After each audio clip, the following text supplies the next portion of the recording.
6:17 p.m. This Wednesday, August 1st, at City Hall Complex Council Chambers. I now call it to order. Will you please rise to the Pledge of Allegiance? Vice Mayor, would you lead us in the pledge, please? Yes, ma'am.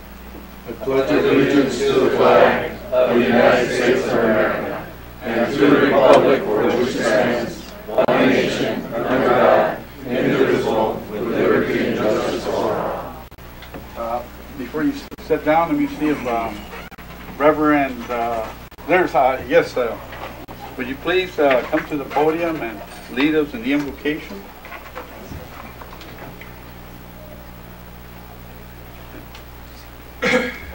Can you introduce yourself, Pastor? It is an honor to be here tonight, to be among every one of you, especially the council, mayor, and everyone else here.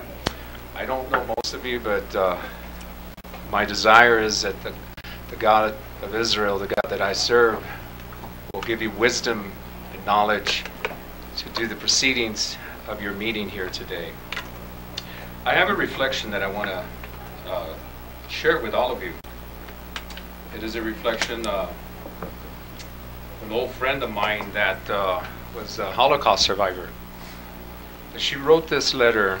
Actually, it's a reflection, and I wanted to share this with every one of us here today. And it might make us think a little different in our way of living. And it says as follows. We'll pray after this. Ready or not, someday it will all come to an end. There will be no more sunrises, nor no minutes, hours, or days. All the things you collected, whether treasured or forgotten, will pass to someone else. Your wealth, fame, and temporal power will shovel to irrelevance. It will not matter what you own or what you were owned. Your grudges, resentments, frustrations, and jealousies will finally disappear. So too, your hopes, ambitions, and plans and to-do lists will expire. The wins and losses that once seemed so important will fade away. It won't matter where you come from. It won't matter whether you are beautiful, brilliant, or smart. Even your gender and skin color will be irrelevant. So what will matter?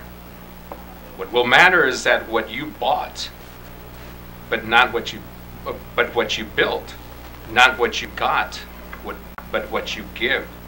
What will matter is not your success, but your significance. What will matter is not what you learned, but what you taught. What will matter is every act of integrity, compassion, courage, or sacrifice that enriched, empowered, and encouraged others to emulate your example. What will matter is not your competence, but your character. What will matter is not how many people you knew, but how many will feel a lasting loss when you're gone. What will matter is not your memories, but the memories that live on in those who loved you. What will matter is how long you will be remembered and for what. Living a life that matters doesn't happen by accident. It happens by choice. Let us bow our heads as we pray.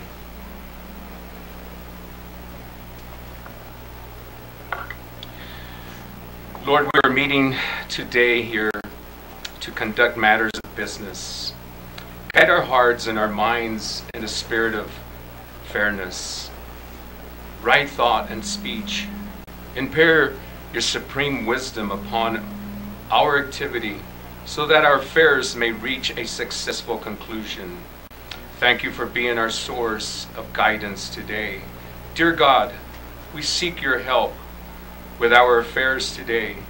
Bless the meeting with your divine intelligence and help us make the best use of our own.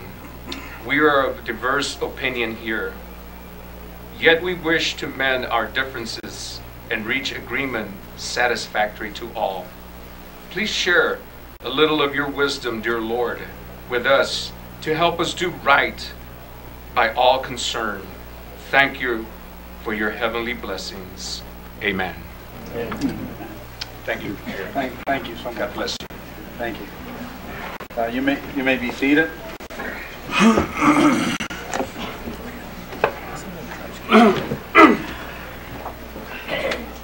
Well, let's see. I guess since we mostly have adults here and the children are waiting, we'll go into call to the public, and as soon as we're done with that, we're going to go do the presentations, and I'm going to kind of go straight to the children so they won't have to wait for the presentation that we had before them. I hope everybody can hear me. No? Good. Okay. Since I was just saying again, I'll repeat. Since we're all adults and the children are waiting outside, we're going to go ahead with a call to the public, and after that, we're going to go on the presentation. We're going to kind of veer off a little and do the children first, so they won't have to be waiting for their the presentations and recognition we're going to give. So going right to call to the public, we have Ms. Angelina Canto, Assistant Superintendent. Will you please come to the podium and state your name? Good evening. Yes, my name is Angelina Canto. I'm representing Nogales Unified School District. Our address is 310 West Plum Street. And I come to you this evening along with other members of the community to express the support of the district for the Children's Museum, specifically in advocating for whatever the city can do to support the committee in making the Children's Museum a reality, such as enabling the committee to secure a site for the Children's Museum, Palo Duro. While I do so on behalf of Superintendent Pata and our administration, please know that our advocacy is really on behalf of the students in our district, both those presently enrolled and those that will be enrolling in the future. The addition of this museum to the community would provide a wonderful educational opportunity for our students, and I thank you for the opportunity this evening to speak to you on this request, as well as thanking you in advance for the consideration in the future to assist the committee in securing a site for the museum. Thank you. Thank you so much, Mrs. Canto.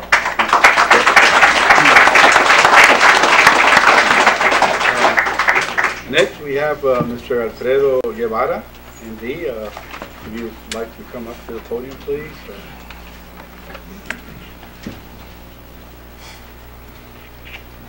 I'm Dr. Guevara. I live here in Nogales and have been living here for the last 40 years. In passing, I just say that you called for a 5-minute bathroom break. It took about 15 minutes. Maybe I should pass my card around for somebody to fill it. We'll talk about that later. Big crowd out there. Big crowd. Playing my clinical acumen for that. You know, somebody says 5 minutes and it's 15. Something's wrong. I'm here to advocate for the approval of Santa Cruz Children's Museum. I know that many of you have raised some issues that have effectively blocked the approval. I will be brief. I will address your 4 main objections that I believe are impeding the approval. Issue 1, Mayor Doyle and several members of City Council have correctly brought up the issue of value. Is this the best value we can get for that piece of property? You might think that the land is much more valuable, that perhaps somebody would swoop in with $50 million and build you a civic center. That's not going to happen. It's been abandoned for more than 5 years. The weeds are taller than me. When I want to escape, I just go into the weeds. Nobody finds me for a couple of days. And nobody even, nobody mows the lawn, nobody waters it. It's a good place where you can do Zen meditation because it's been abandoned. 2 failed restaurants appeared and went. The property was once a golf course. Now it's just weeds. No one is going to come over and offer you any money-making scheme for that land. The amount of land that's being asked for the Children's Museum is really quite small. And I think it is the best use of the land for our children. of all children. And so I think that to wait for something, quote, more valuable to come by, it's not going to happen. This is probably the best value you can get for that land. Issue 2, the name. I know that when you belong to a political party, you try to cut lines and you say, well, do we call it Nogales because it's Nogales people? Do we call it International Children's Museum, Border Children's Museum? Hey, I voted for Isaac Newton's Principia Children's Museum. That took no traction. And I understand that. But the best name for it, and I think we all agree, is the Santa Cruz Children's Museum. Why? Because it's all-inclusive. Let me explain. 34 years ago, when I established my clinic, I struggled with the same question. What should I call my clinic? I want to be all-inclusive. I want to be able to treat patients from Elgin, Calabasas, Tubac, everywhere. So after going through all sorts of names, I came up with Santa Cruz Urology Clinic, which is the name it still has today. Because it serves Elgin, Sonora, Patagonia, Rio Rico, Tubac, Calabasas, Nogales, Sonora, and other Sonora, Mexico towns. So calling it Santa Cruz becomes an all-exclusive name. It has nothing to do with political power, political boundaries, and I ask you to apply no implication of policy on that, merely a name that is all-inclusive. Issue 3, some of you had expressed the sentiment that perhaps that area should be used for baseball fields. I agree. We need baseball fields, football fields, soccer fields, field hockey fields, but it is unrealistic to ask a sleeping bedroom community like Meadow Hills to allow nighttime stadium lights and increased traffic to interfere with what is legally termed the quiet enjoyment of private property. So if we do need soccer fields and baseball fields, but we should look forward to land that's either west or north of the city to annex in the future, another reason to consider annexation, so that our children can have areas to play with, but it's probably not going to happen in Meadow Hills. So while we support the idea of obtaining more land for soccer fields and baseball fields and football fields, I don't think Meadow Hills would work as an alternative. Finally, issue number 4, question of upfront cost to the city of Nogales. Certainly a legitimate issue. We can assure you, the Children's Museum folks can assure you that we will not, the city will not incur any costs in establishing the Santa Cruz Children's Museum.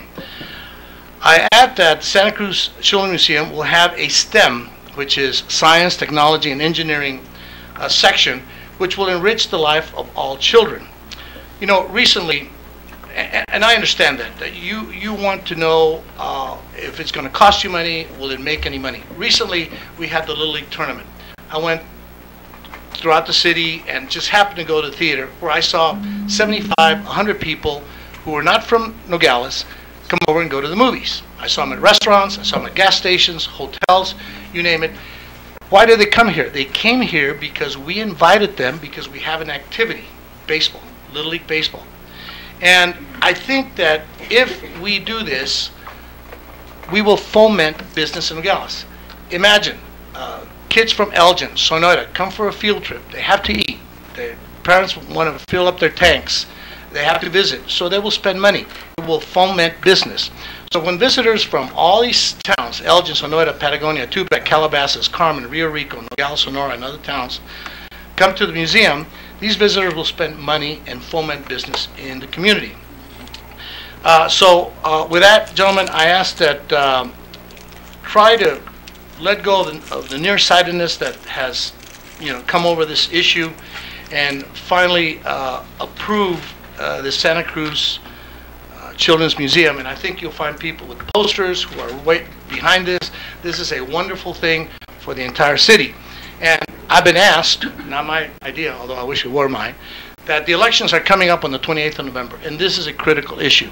And so I've been asked by the folks, not just members of the Children's Museum, but other people interested, to ask you personally, for the record, to show of hands for a solid support for the Children's Museum before the election. So I ask you, and in this opportunity, if you're willing to do this for the people.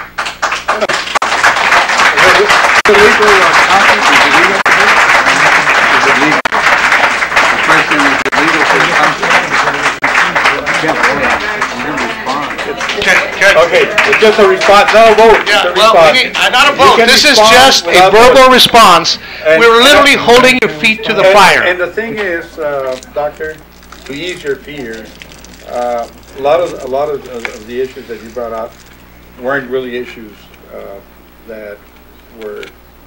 The support is basically there. I didn't see anybody on board here that's against the Children's Museum. Now, how come we don't have an approval? Well, because they didn't bring all the information we needed, and our due diligence is to do things right.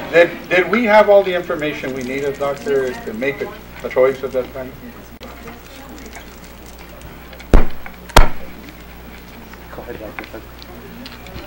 We need some commitment here, Is gentlemen. there a negotiation going on? This is just for the. No, and I understand that. But, you know, this has been going on for a while. No? And I understand that. You have to do due Because we diligence. did have executive sessions, and we can't really But- detailed discuss that. But we cannot hide the vote behind No. procedure. See, let me mention one thing, Doctor. Mr. Mayor. Before I go, the thing is that any negotiation, we have to be aware of it, and it's got to be all there. And that was what happened. That we don't discuss. What negotiations are we talking about? We didn't sit on the table beforehand. So that was, and we needed more information, and that's what's happening, I believe, in the negotiation process. But as far as it goes, of course we support the children. Well, how many of you, of course, support it? I support it. Raise your hand. Yeah. But Yeah, so it looks like it's unanimous, except for, I didn't see your hand. Maybe my glasses aren't working. Can I see your hand? All right, okay. Hold it up high. Hold it up higher, brother.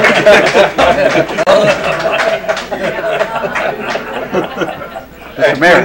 Mr. Parra, have something to add to this yes, discussion? so now I think legal has something to say. Mr. Mayor, members of the public, of this honorable council, and the public who's here to express this support for the Children's Museum. Dr. Guevara, we're in a call to the public. We obviously can't elaborate a whole lot as to this particular issue, which it's clear is very important to the community.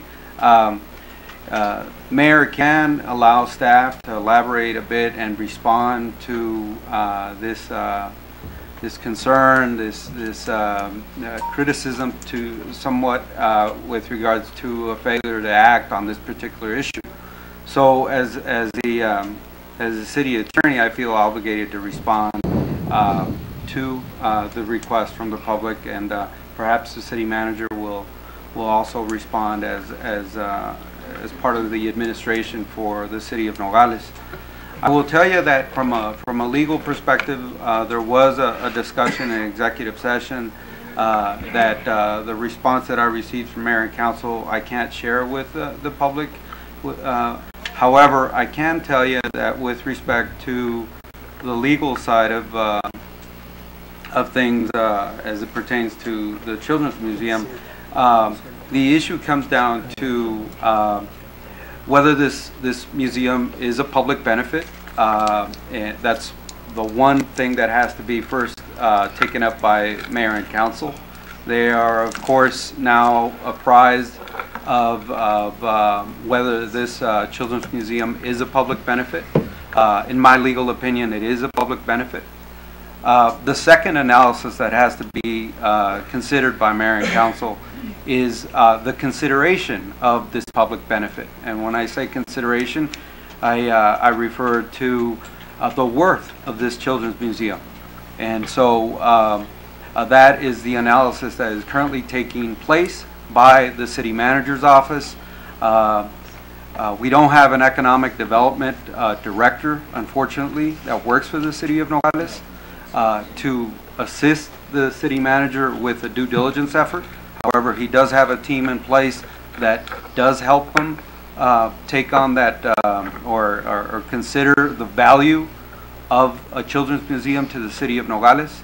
And I would hope that that appraisal and that consideration is taken up forthright and expeditiously by the city manager's office, so that I could get direction and an agreement can be put together at the direction of this honorable council and mayor. How soon do you think you can come up with an answer? I mean, any time here. Nobody lives forever. Again, and I understand, Dr. That's Guevara, very frustrating and because we've been working for 3 years, right? 3 years. And I mean, we've heard this song before. This is not new. There's lack of transparency. Nobody brought this city manager stuff to us and say, oh, we have to do this. Every time we bring something up, it's like whack-a-mole. You know, we bring in another mole comes up. We need direct answers. We cannot be whacking moles right and left. We spend a lot of money, a lot of effort, a lot of children are waiting for education. So we need an answer. I mean, how long? Do we wait till after the elections when everybody's sitting pretty and say, okay, we didn't vote for it, you have nothing to do? We want answers. We are not getting answers. You're not being transparent. You're hiding, not personally, mind you, this is not personal, this is policy. You're hiding behind procedure and not giving me a word. I haven't heard anything from the city manager. Has the city manager have any opinion on how we can get this done? The process in terms of... I'm sorry, I couldn't hear you. Okay, I can't hear you. We had one meeting already about what next steps we take. We need to identify the specifics of the partnership agreement and have the specific presented to the city council, so there's a high comfort level of the partnership being... We can't hear you. We can't hear you. So what you're telling me, and you're telling everyone here, is that you need to look at the specifics of the partnership? On both sides. Both sides. What sides are we talking about here? We're talking about the obligation that is going to be incumbent on the museum board, number one, right, and its responsibility, and then on the side of the city council and the city, the obligations that are going to be met. So we're, as I said, What can we do to facilitate this process? Well, I'm meeting with your board and a couple of your board members, and we'll work this out. Great. Yes, I guess the councilman wants to have a comment against your positive criticism. Well, I just it's wanted, constructive, not positive. I just wanted to get clarification because my motion, I do recall, was to table this matter for 2 months. So last month we had this item for discussion. We're in the so I'm looking at our first meeting in September is when I expect this item to be brought back. So, I believe that is my it should be Right. pretty much done by then. You know, we'll continue to meet with the board members that I've been working on and clarify. Number one, there needs to be a high comfort level with what's going to be presented. I understand. And so that's what we're... So can we look forward to, when is your meeting in September? Well, the first Wednesday, what's the date on that? September 8th? No, it's supposed to be before that. September 5th. 5th. We will be back in force to address this again. All right. See you then. Sounds good. Thank you for your support, Doctor. And we're not quite done with it yet. We got one more call to the public from David Verdugo, from Superintendent of, I guess, Rio Rico District. To make it short. Yeah, I will try that. That's No, tough to no, follow no, that no, right I there. think to Yeah, make no, it I'll keep short, it I short. said Rio Yeah. Rico District. No, go ahead. Good evening, Mayor Doyle, city staff, city council members, and members of the community. Again, that's tough to follow up. Thank you, Dr. Vada. You explained quite a bit of what we, as a board, have been working with. I am David Rigo, Superintendent of Santa Cruz Valley Unified School District number 35, which is part of Rio Rico, and some of the Tubac and those other areas. This evening, I'm also representing the museum board because I'm also a board member for the Santa Cruz Children's Museum Board. And what I'm here tonight to do is first, before I do that, I'd like to mention that although our district is not part of the city of Nogales, I believe very strongly in our partnership to provide strong educational community. As many of you are aware, I'm part of the Nogales-Santa Cruz Government Relations Committee, and as a district, we always find it important to have representation from the city, as we always invite Mayor Doyle to our activities because we think that it's a great partnership that we have. With that said, I wanted to share a recent conversation I had with the superintendent of Chicago Public Schools. I was at an award ceremony in Houston. We were discussing our districts and the locations, and he said something very disturbing to me. He said, it must be very difficult to be on the border with all those issues. And I took offense to that. I took a lot of offense to that. And I said to him, you know, we live in one of the safest areas of the country. And not only that, we have some of the best education in the country. And that's why I was there, because our district was receiving an award. And I also said we have a very special community that puts our kids and their needs first. And that is why I'm here tonight, to encourage you as a board to continue what I believe our community is about, and that is to put our kids first. This Children's Museum will not only be a beautify Meadow Hills community, but it will provide an educational opportunity for our kids, our students, that can only be found outside our community currently. This Children's Museum would be a great step forward for our educational community and help provide opportunities for our students to have hands-on learning experiences and not have to travel to Tucson to do it. It is my hope that at the September City Council meeting that you continue to support our kids and our educational community by moving forward to approve the Santa Cruz Children's Museum at Paludo. Thank you for your time and consideration. Thank you, Brian.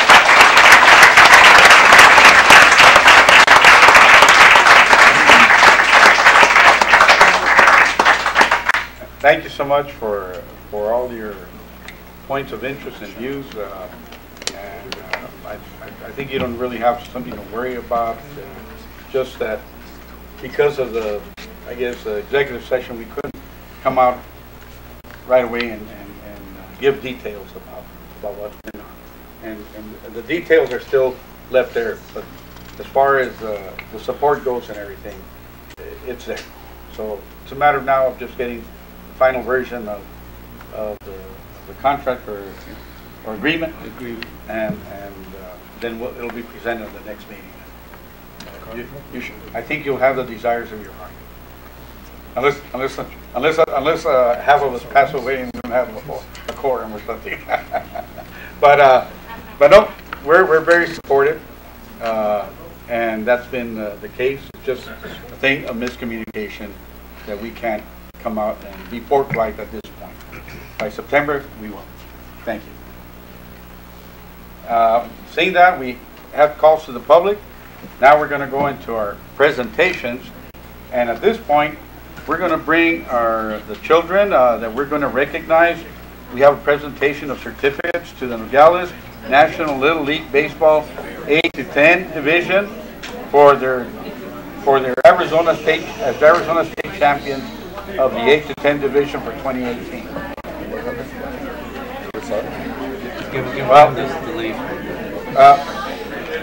And again, thank you for supporting our kids.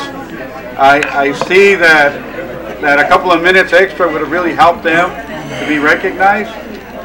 So, you know, if you can linger on for that presentation, that would be nice. Thank you. A hand for our children.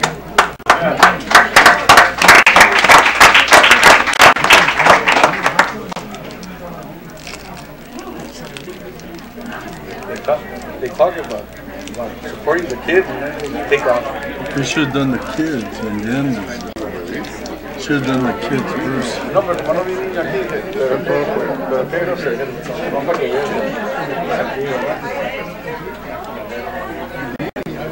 ni diciendo. What do you think of that phrase?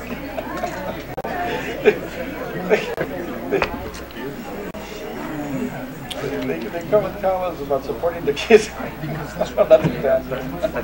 think it's so full back here that a lot of parents need to transition back in, though, Mayor. Maybe that's a good one. Maybe the court clerk or someone can go. But I don't think they did it for that.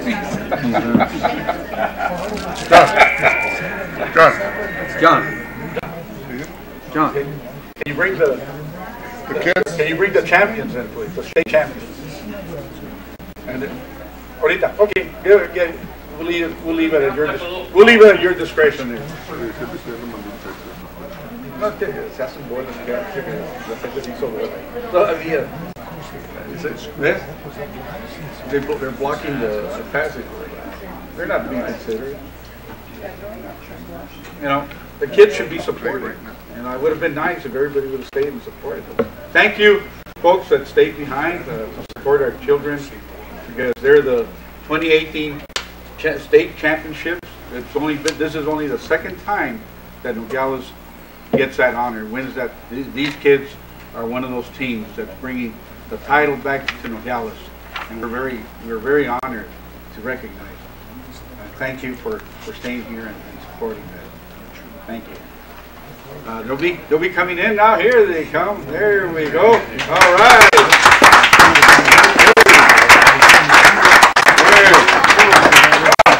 They say the early. This is the rest of the team. You guys did it all right. This is it? Okay, he says they're coming.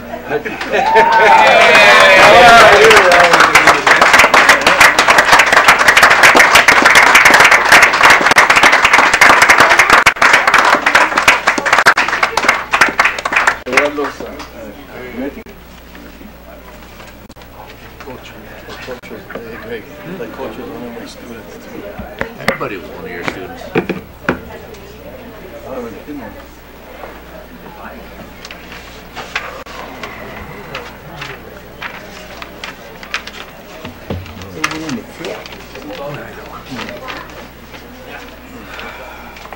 Oh, there's still some more, Mayor.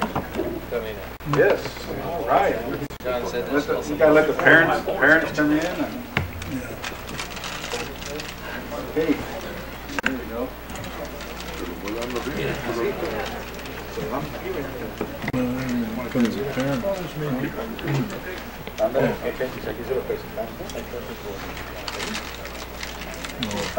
Mr. Kissinger, we got everybody in? Mr. Kissinger, did we get everybody in? Sure. Okay, thank you. So we're going to go ahead and we're going to do the presentation of certificates to our Nogales Little League Baseball A10s Division 2018 A10 Division Arizona State Champions. Let's give our champions a big hand.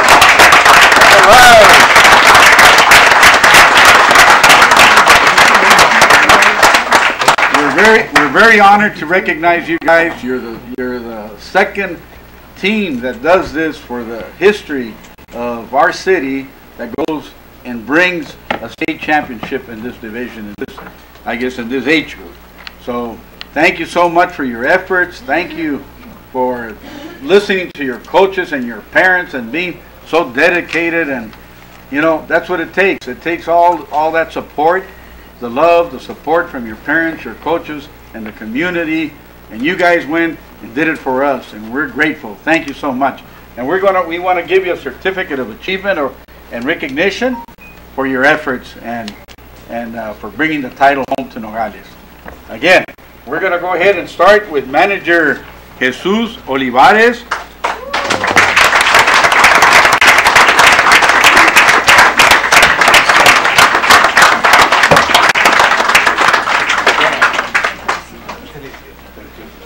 Jesus, thank you so much. I guess maybe we can turn around here.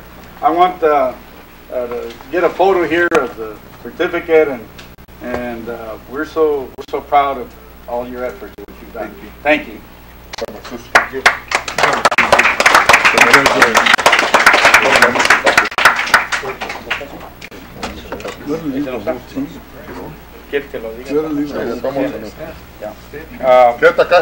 Coach, yes, we kind of we have also a certificate of recognition and achievement for Coach Juan Pablo Tapia that couldn't be here tonight with us, but maybe you would like to accept it, Coach, on his behalf. Again, thank you for that team effort. Thank you. Appreciate it. We have also Coach Jerry Quiroga.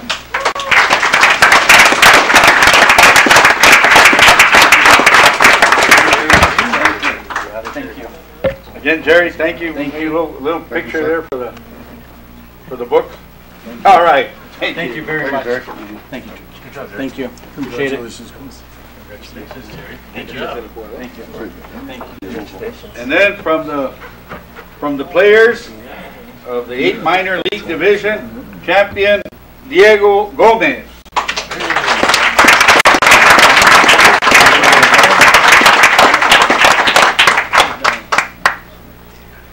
All right, there. I'll take a picture here. Look at the people over there. Good job. We got the wrist over here. Congratulations. Another of our state champions, Ruben Celaya. Will you come and get the recognition, please? He's not here. Who's gonna pick up the certificate? Coach. Okay, Coach. Again, thank you so much. There you go. Then we have another of our state champions, Josiah Bracamonte.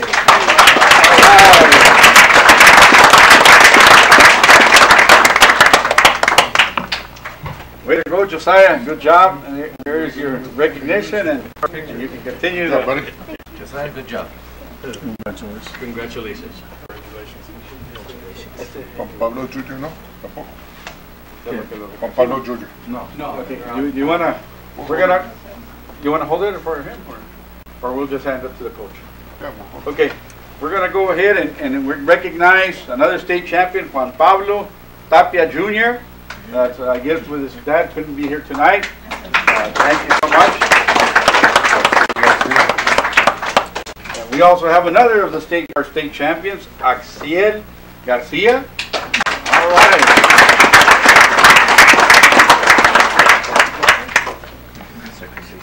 Axiel, thank you so much. Congratulations. Congratulations, Pico. Good job. Congratulations. That's it. Congratulations. We also have another state champion, Jesus Rodriguez.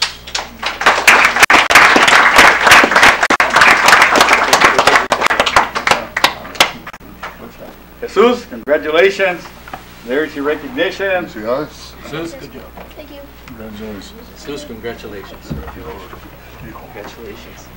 We also have next state champion, Jerry Quiroga Jr.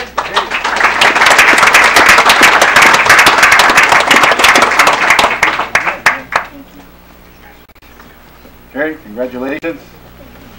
Over here. Good job, buddy. Eric, way to go. Congratulations. Congratulations, man. Congratulations. And our next state champion is Esteban Vasquez. All right. Will somebody come and receive Esteban's certificate of recognition? Thank you. And our next state champion, Rodrigo Olivares.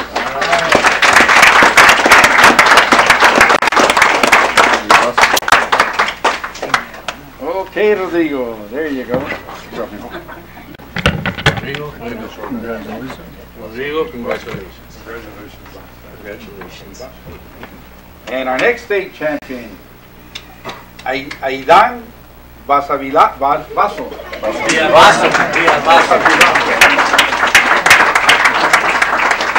right, congratulations. Oh, there. Aidan. Good job. Congratulations. Congratulations. Congratulations. We have another state champion, E.J. Meyer.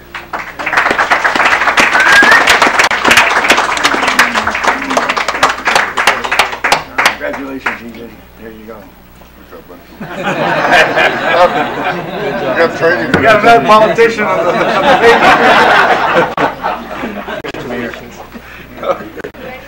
And we also have another state champion, Ivan Molina.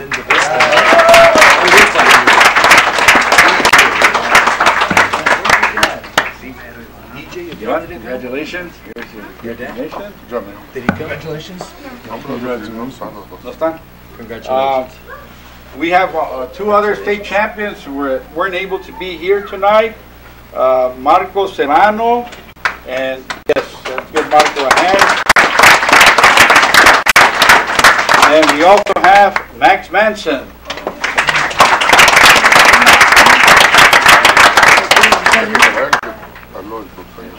See, and before you all take your seats here, we have another. I got a little thank you speech here that I want to give to Little League Brooks Bishop. Because for the last decade, there has been one individual who has supported and assisted in making Nogales Little League so successful nationally known. This individual is Brooks Bishop, District 8 Administrator. Mr. Bishop has been a part of the Western Regional Tournament for the last 6 years.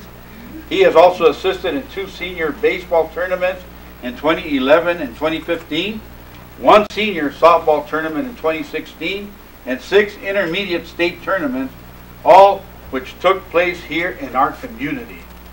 Our wonderful city has received positive recognition throughout the region because of the success of these events. Events like these help improve our city's economy and helps create revenue for our local businesses. For the last 10 years, Mr. Bishop has been a big part of all this.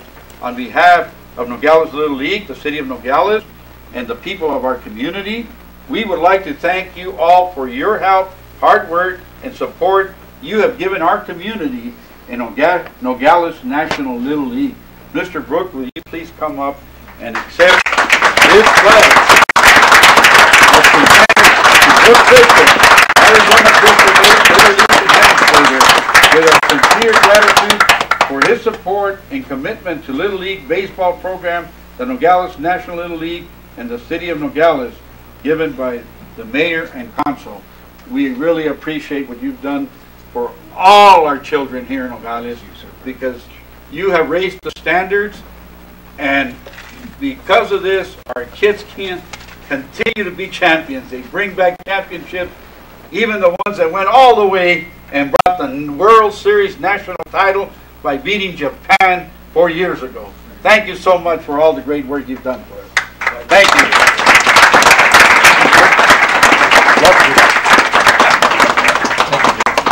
Congratulations. Thank you. Thank you for your efforts. Thank you. Congratulations. Well, I would like Councilman Maldonado to go down there with the kids. Councilman Maldonado, before he became a council, for the last 15 years, he has been working hard for our Little League teams. And I'd like Mr. Brooks to stay over here with you also, so you guys can take a picture with the kids because of all the great work you've done for that. And I want to thank and the council wants to thank Mr. Maldonado for his sacrifice, for all the work you do, for the love you have for these kids, and promoting Little League baseball here in Nogales. Thank you, Mr. Maldonado. Thank you, Mr. Brooks. Thank you, state champions and coaches, for this great honor that you have given Nogales. God bless all of you. Thank you. Thank you. Thank you very much. Oh, let's hover together here a little bit. Get into mix here. Councilman? You get into diapers here.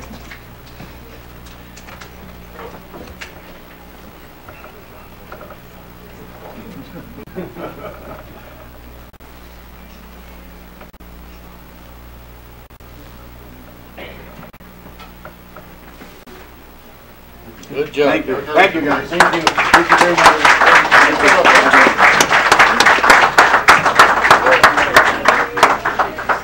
much. Thank you. Thank you, the big president of Nogales. Oh my God. Say it a little louder so she can hear it.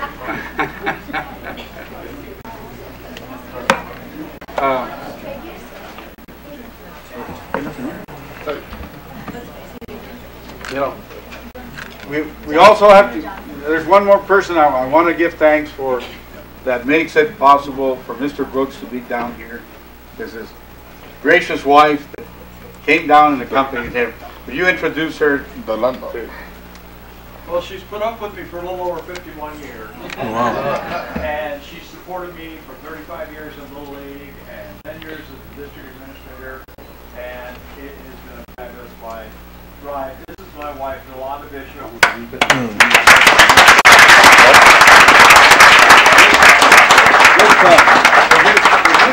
step up to the center here and honor us with a picture, Mr. Maldonado, and we'll stand over here by the council so they can all, because you are definitely that support system that brings us a fine person like your husband. Thank you so much.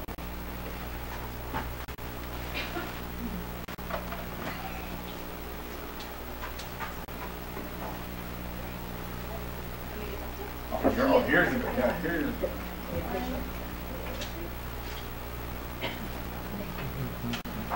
Thank you, sir. Thank you. Well deserved.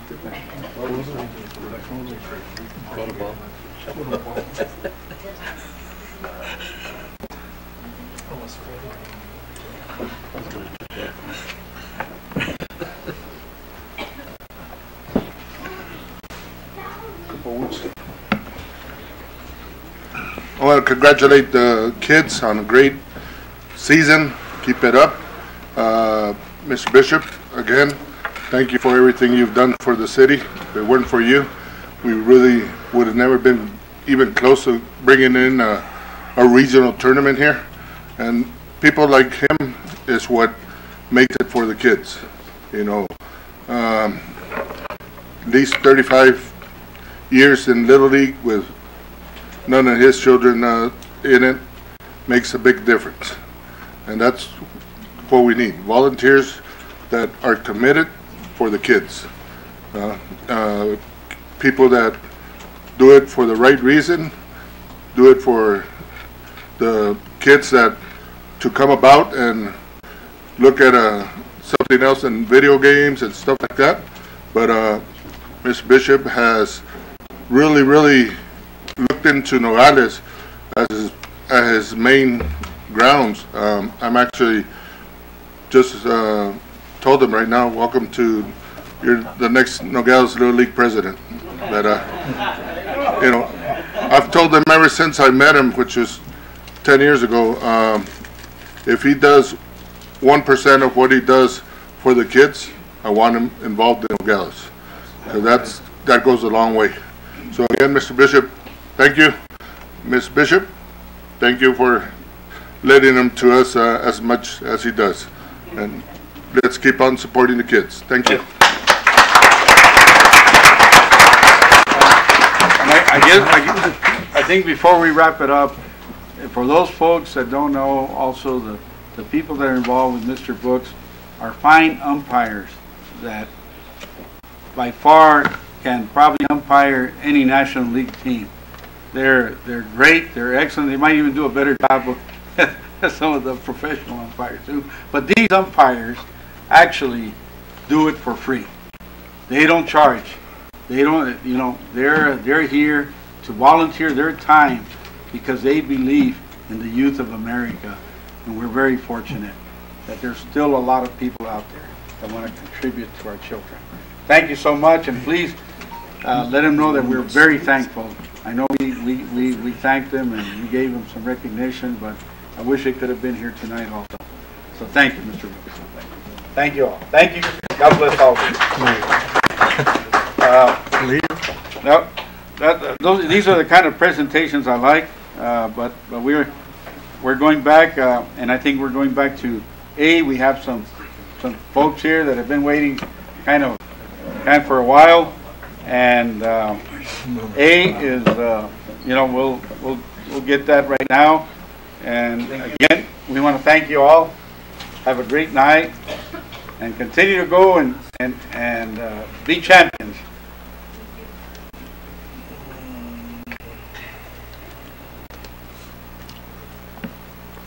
Great bunch of kids. Okay, so now we're going to go ahead and under presentation we're going to go to A. It's the presentation of City of Nogales Bicycle and Pedestrian Master Plan from the Wilson Engineering firm for ADOT. We appreciate, welcome, we appreciate you so much taking also your time and coming over tonight to enlighten us. My pleasure. Quick information packet. This will be posted online as well. Thank you. Yeah. Is that a whole packet? Oh, okay. That was all kind of big. Thank you.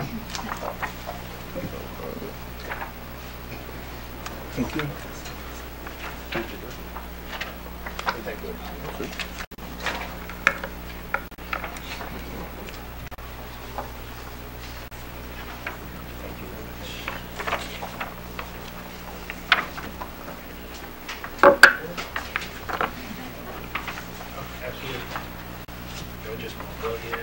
somewhere.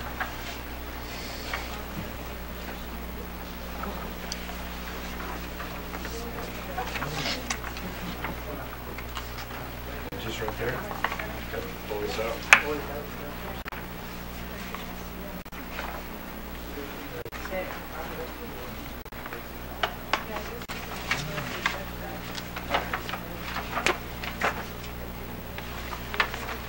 Actually, I'll just take it out of this. Or no, that's. Yeah, that's outside.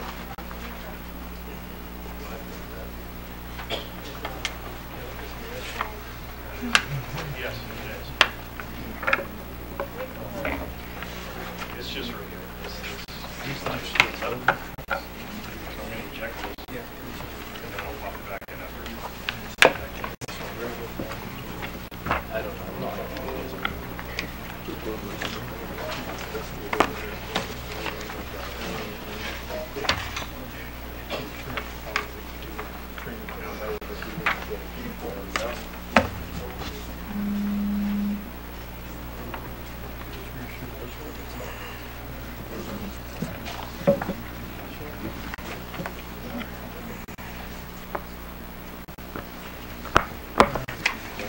Well, good evening, and thank you for having me tonight. My name is Jim Townsend with Wilson & Company. I'm a transportation planning manager with the company.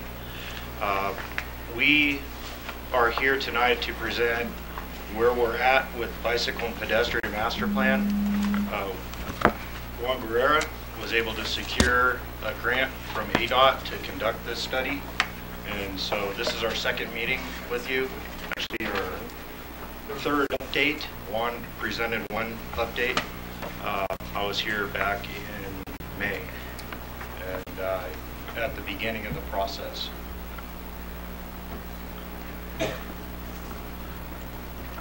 So let me start off by saying we've had, since May, we've had quite a bit of outreach, and so that's really what tonight is about, is what we've heard from the public and our technical evaluation, which I handed out to all of you. We had an online survey, also a paper survey, and then a comment card that was available at our public meeting. So the public meeting, we had about 50 people show, and 40 have signed up to receive additional updates.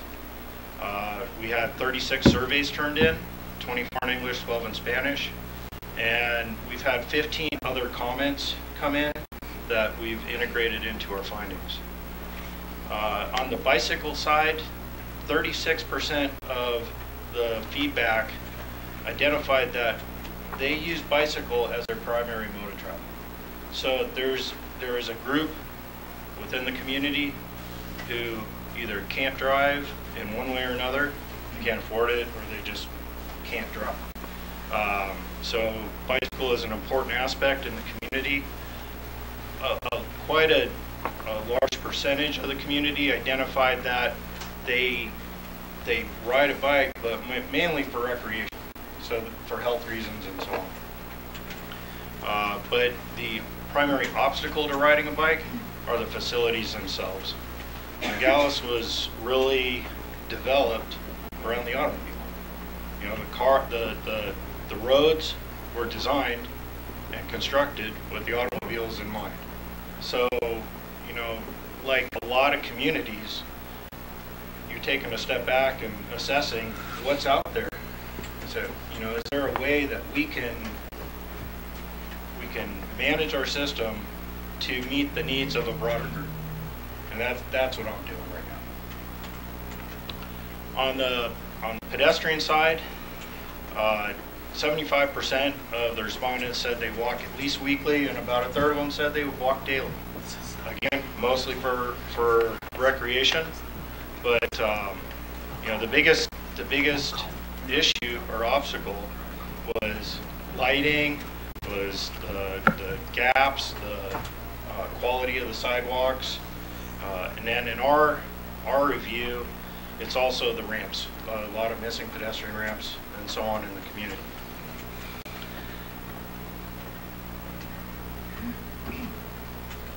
So from the feedback from the community, these routes that are identified on the graphic show what the community saw as desirable. And we compiled this after we did our evaluations. And it was really a beautiful thing because the two mirrored each other very closely. So what we were hearing, what we were doing from our technical evaluations, and what we were hearing mirrored the public input, which is a great thing. You know, from the community standpoint, you have some key activity centers in the community that you want to try to connect up with. The interstate creates a pretty good barrier for you to, try to traverse east-west. So you have very limited opportunities for the community on the east side to interact with the community on the west side. So, in looking at what's available to you with your network, we have to look at a range of options that could be implemented as part of the overall plan for both the bicycle and pedestrian side.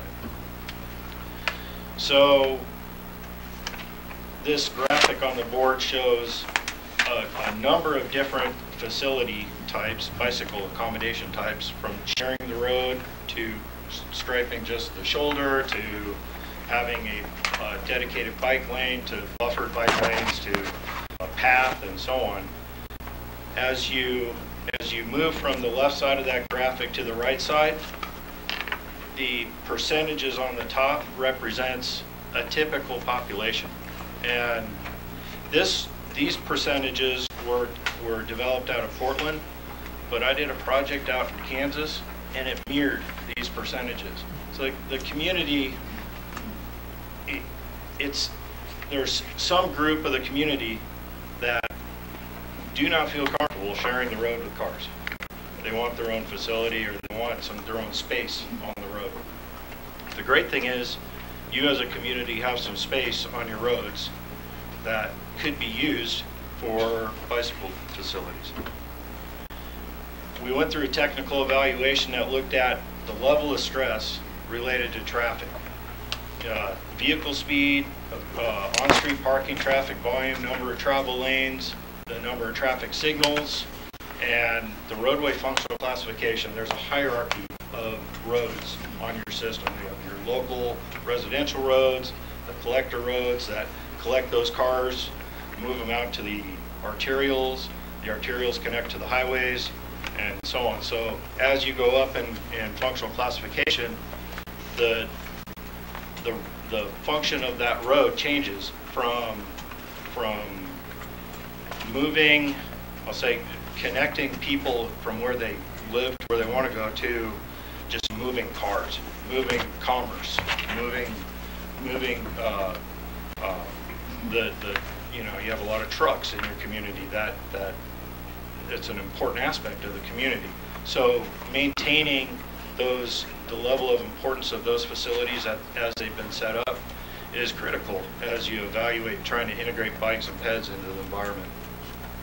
So there's this level of stress that correlates to those factors and allows us to understand what type of facility could be implemented on a certain roadway based on those characteristics. So this is a national standard, and it's been in place for at least 6 years now, and it's very widely used. In terms of your network, we've developed a set of recommendations that are related to a very low level or low to moderate level of traffic stress, meaning you don't have to be an advanced rider to use the recommended network that comes out of this that we're recommending as part of this study. In all cases, in all scenarios, the road does not need to be widened for any of the the facilities that we've identified, and the details are in the packets that I handed out, which will also be posted on the website. Most of the facilities are low-cost type improvements, paint and signing, and education, trying to really educate your public on not only how to drive, but the drivers too, on it, what to do when there's bicycles sharing the road with you. Then there's also the moderate cost items, such as a trail along Grand. I know Juan had tried to submit for a grant for the multi-use path along Grand, north of Mariposa, and then some of the rail crossings. Those rail crossings, I would say, are on the bike side of things are a little more expensive piece of the overall plan. The pedestrian side has probably it's been neglected over the years. There's a lot more investment needed on the pedestrian side.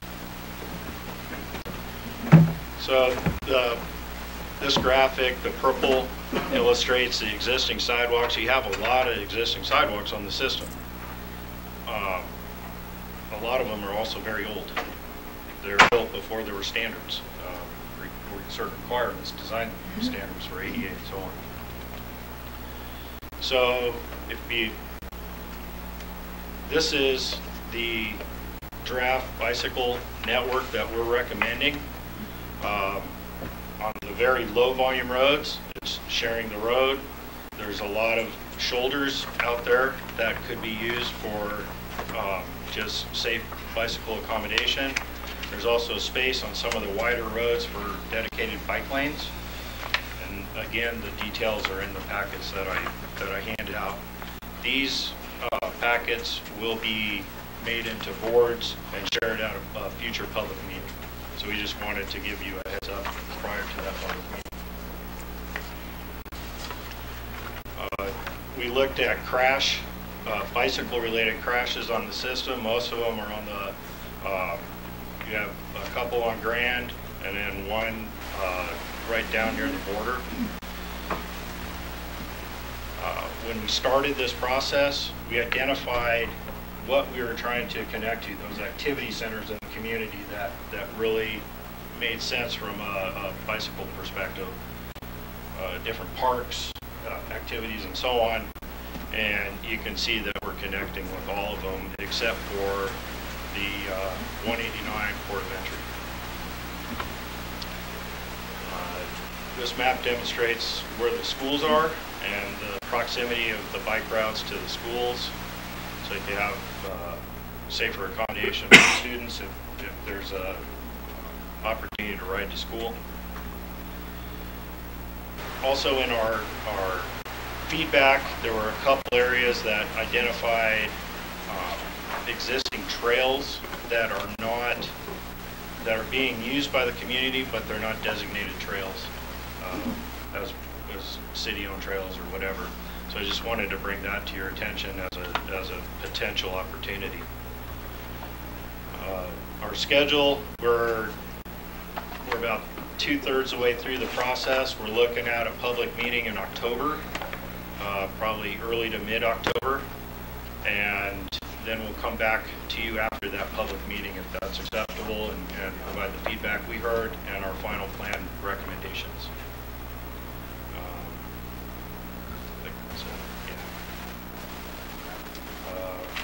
So the packets I handed out demonstrate they qualify or quantify the width of each of the main corridors we evaluated and the proposed improvement that we've also worked through our technical advisory committee, which is made up of representatives from various groups in the community. And there is agreement upon the TAC and with what we've handed out as a direction to take forward to the public. With that, I'd like to open it up for questions if you have any. Okay, yes, Councilman Josette. I like what you're working on, and I think the community overall is going to enjoy the enhanced opportunity to ride a bicycle or walk in safety without fear of being run over by several large trucks that are driving through Nogales. At some point, are you going to start throwing a cost on Yes. what we're going to be looking at? So, Yeah. so we sort of get our Sears catalog and get to say this is what we want, and then realization of what it's going to cost. And Yes, yes, that's the next meeting. So today was really to make sure we were on the same page as the TAC and to see if there were any concerns from all of you. And if none are heard, then we can go back and start putting pen to paper on costs and quantify both the bicycle and pedestrian side. The pedestrian side is really focused on the main corridors that were part of the contract. They weren't every street, every neighborhood street, but it's those main corridors that really move people, whether they're walking, biking, or driving. Yeah, I guess on all the routes that you identified, the only one that is concerning to me is the bikers, the Vista del Cielo route, because of the topography. That is going to be a very challenging and difficult bike ride for most people. Yeah. I know Dr. Barona does it on a daily basis, so I think. Station. Thank you, Mayor. Yes, Just a question to Juan. Is there anything here that we as a council are missing that you are aware of that needs to be called to our attention? Not now, sir, but what we were talking about in our tech meeting is that I'm very happy that our mayor and council are supporting this project, and then eventually, once we have the master plan, we will have another tool to identify priorities. And one of the important things about this project is to keep the momentum going and at least facing the projects. And because if we want to invest in all the projects, we'll never make it. So it's better to attack the priority areas that communicates the city in different ways. And my point is that it doesn't require only one investment. It requires also setting aside every year in the budget for maintenance. And it's important to keep the striping in good shape. And the signage is not a big deal because it's durable for many years, but the striping is more sensitive because most of the roads are in floodplains and using water-based paint that are not durable. And would it be possible for your final report that you submit your recommendations in a narrative form before, so we can study the entire project before we get here and prepare ourselves better than just this kind of a stuff? Sure. And another thing that I want to add, that this report will include 2 other projects that are already in the another type of funding coming, like the one along Grand Avenue from Buffer, north of Buffer up to the city limit, and then also a lateral in Franklin Road. So that project is already funded by CMEQ for year 2020. So we have to start selecting a consultant engineering firm to start dealing with Union Pacific and AZ, and it will be part of the same unit. Just give us an opportunity to prepare ourselves better for the presentation. Thank you. Anyone else? Question or comment? Well, thank you. Thank so you. much. Yeah, Good job. You. Thank you. Great. Good job. Thank you. Thank you very much. Again, working with our strategic plan that we've been kind of trying to make Nogales a futuristic city. So, you know, you have the support of the council. So let's just put it together and let's get to our final destination as quick as possible. Thank you very much. Thank you for having me. Okay.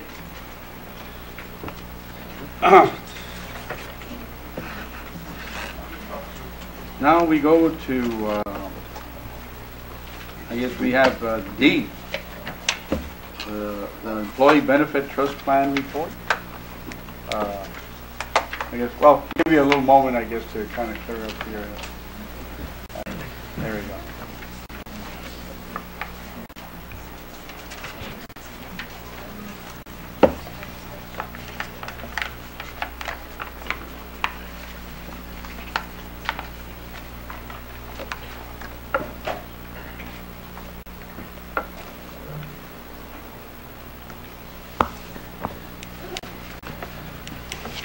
and members of the council.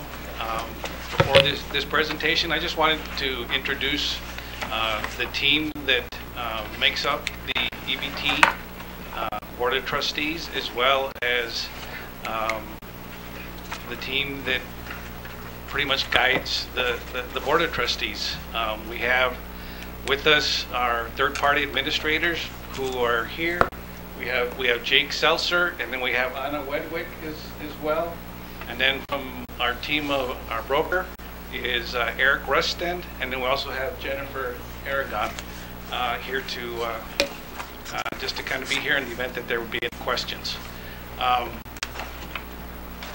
have to thank, I believe it was Councilman Barona. He actually attended one of our EBT meetings. We meet on a monthly basis, the last Thursday of every month. It was actually a pleasure to see him here. On occasion, we have had the mayor stand in at some meetings as well. So I really can't speak for the reasons why Councilman Barona wanted a presentation to the council. I'm only hoping that he was impressed with the information that was being exchanged and the business that was being shared or having to be dealt with at the time. So we asked our team to get together and put together a little presentation so that the council could potentially have a better understanding of what it is that the Board of Trustees has to take on a monthly basis and the decisions we make as it relates to our health plan. And then so that kind of keeps you guys informed as to what we're actually doing. We're not working in a silo. We hope that I would love to see more of you guys there. But without further ado, I'm going to turn it over to Eric Rushton, and he's going to go through a presentation. If you have any questions at the end, we have all our consultants and our experts here. Okay. Thank you. Mayor, Council, thanks for the time tonight. Thank you for the opportunity to come down and talk to you a little bit, and staff. Appreciate it. It's certainly not going to be as exciting as having a state championship Little League baseball team in front of you, but we're going to talk a little bit about kind of the health insurance and the trust, as you have a significant financial responsibility to the employees and to those tenants that are on the plan as well. So I'm excited to kind of walk. We're good in time, so if you want to put a little detail, that's fine. That's all right. So I don't want to keep you any longer than you have to be here. So I know you've got a big agenda in front of you and a long meeting. So. First of all, I wanted to just say I would commend your trustees and your committee, your board of trustees of your EBT. I've worked with a lot of them over the years. I've been in this business about 17 years, and I've worked with a number of different trusts, insurers, and otherwise. Yours are as attentive to the details as anybody that I've worked with, and so I think you should maybe give them a certificate as well for their participation on your trust committee. But so just to walk you through kind of the financials with regards to your trust, we're going to walk through 3 years. We're going to walk through 2016, 17, 17, 18, which is we just ending the current year, and then 18, 19, looking forward to a one-year projection for the year coming up.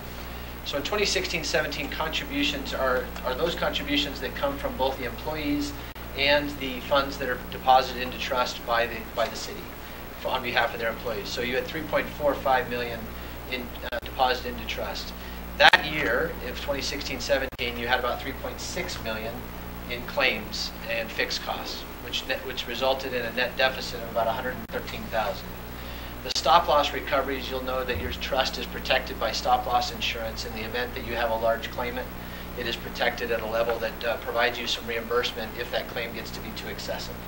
So that stop loss recoveries, you had about $68,000 that year.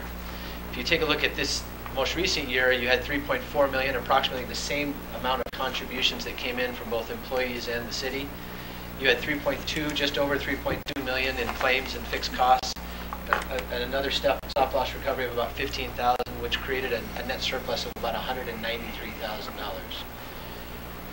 So the projection looking forward, and you can see that this is going the right direction. So the projection going forward is that you'll be under $3.3 million in contributions, which is city and employee again. So both the city and the employees are having less financial responsibility in providing for the overall costs of the trust. So as it relates to the budget that was put forward for the benefit trust, so in 2016-17 year, it ran about 5% above the expected the budget amount.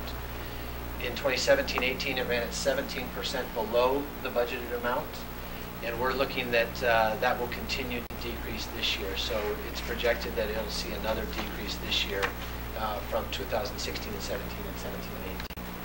The medical loss ratio, which means the amount of premiums or the expected claim costs that you're going to have relative to those premiums calculated, and it ran at 97%, so just slightly better than what was expected, and this year it ran at 84%, so 16% better than expected.